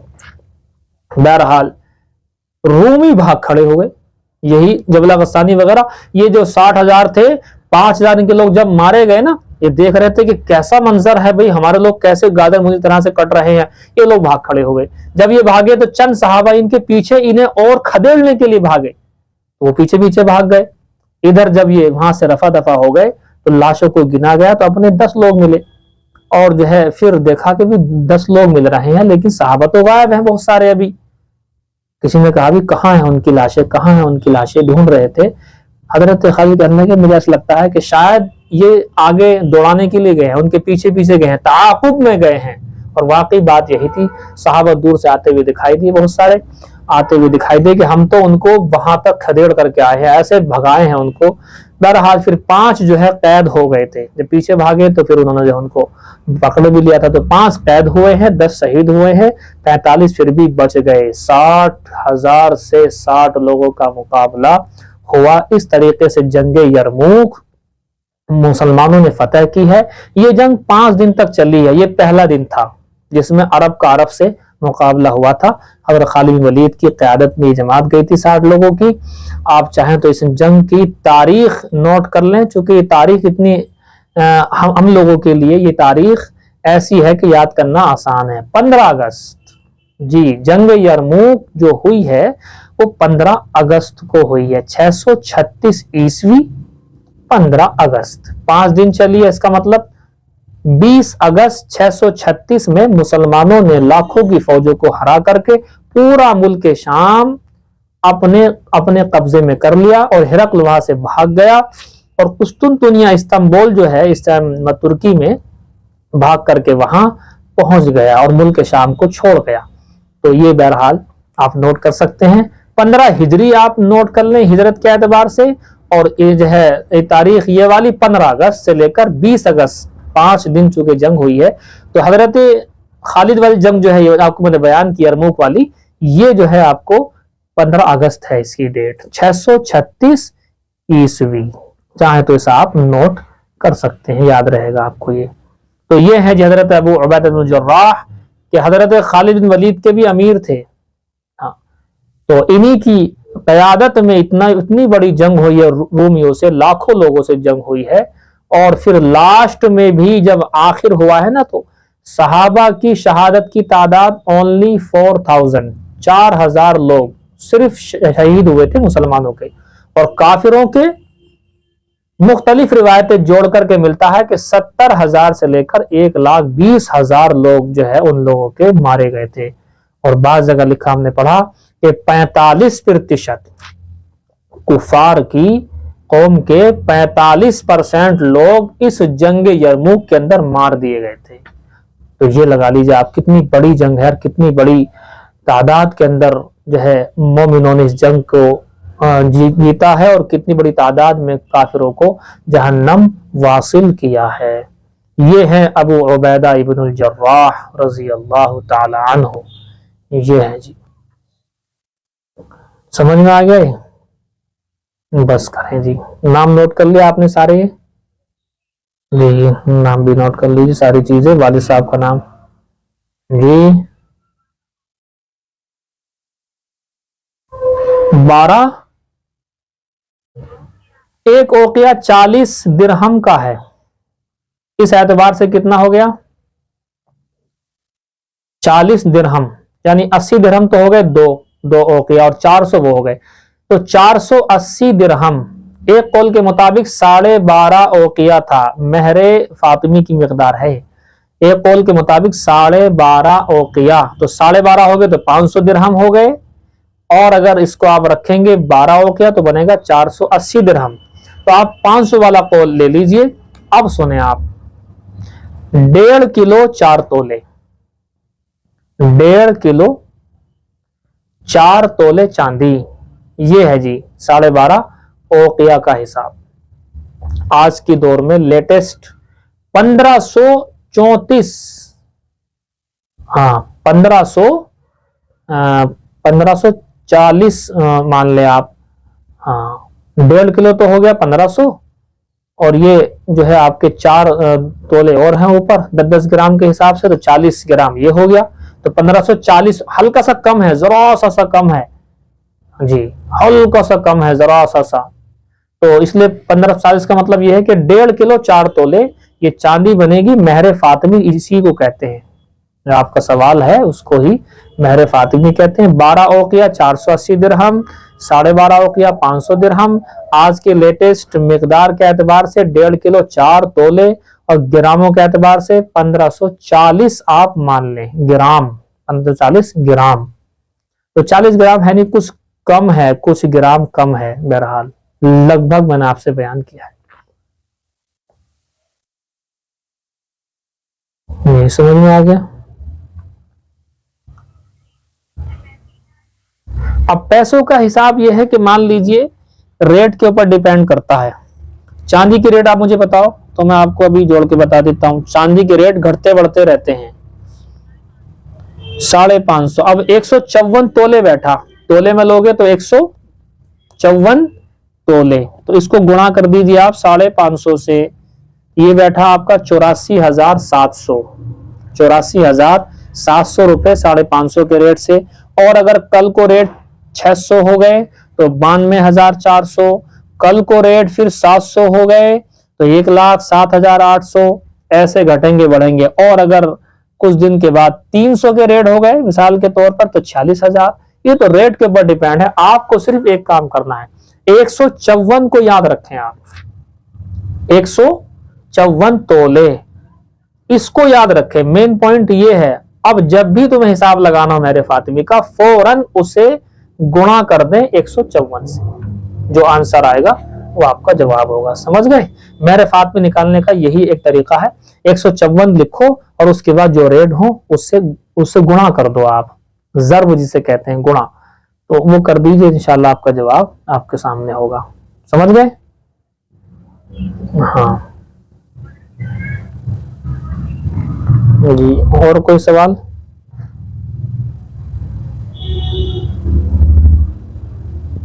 جی کوئی سوال ہو تو بتاؤ، نہ تو فون رکھو۔ ٹھیک، فی امان اللہ۔ ہاں کیا سوال ہے؟ کرو۔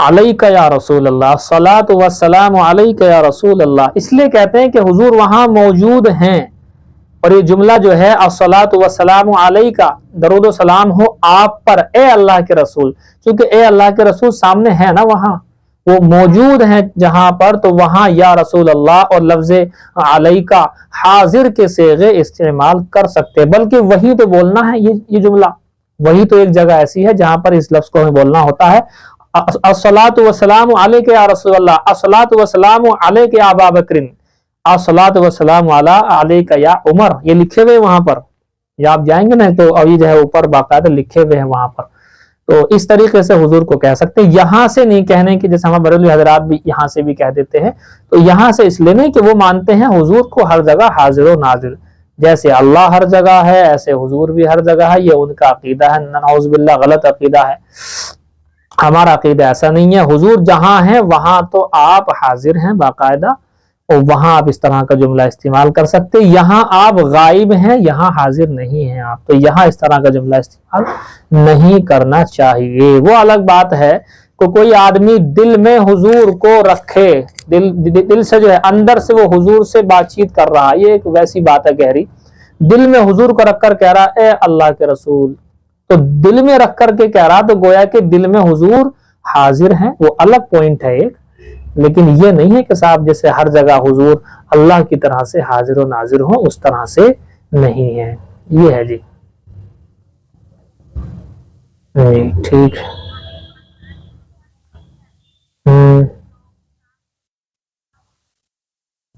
دیکھیے حدیث میں منع آیا ہے اصل میں اس طرح سے کھڑے ہونے کو، دو باتیں سمجھیں آپ، ایک حدیث میں تو آیا ہے منع آیا ہے، اور ایک حدیث میں اللہ کے حبیب صلی اللہ علیہ وسلم نے صحابہ کو اٹھایا ہے، ہاں یاد ہوگا حضرت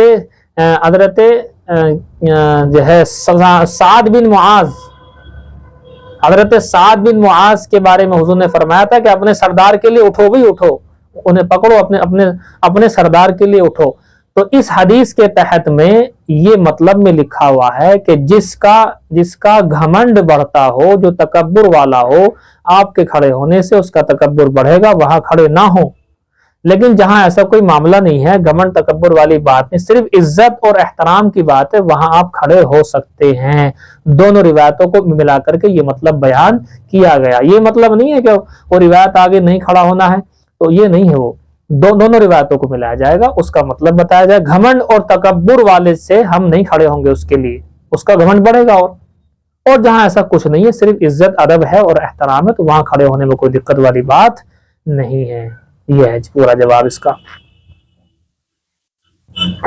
جی۔ اور کوئی سوال؟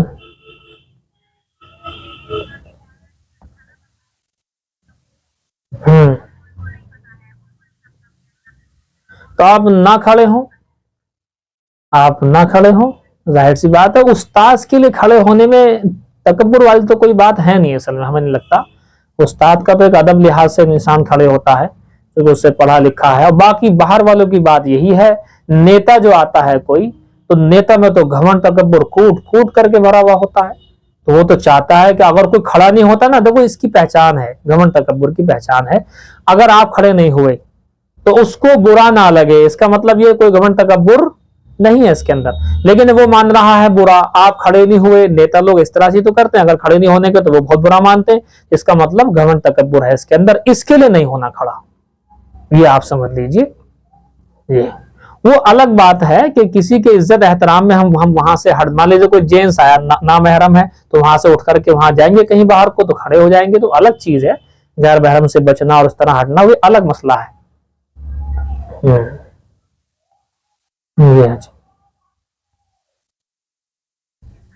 وعلیکم السلام، ٹھیک ہے،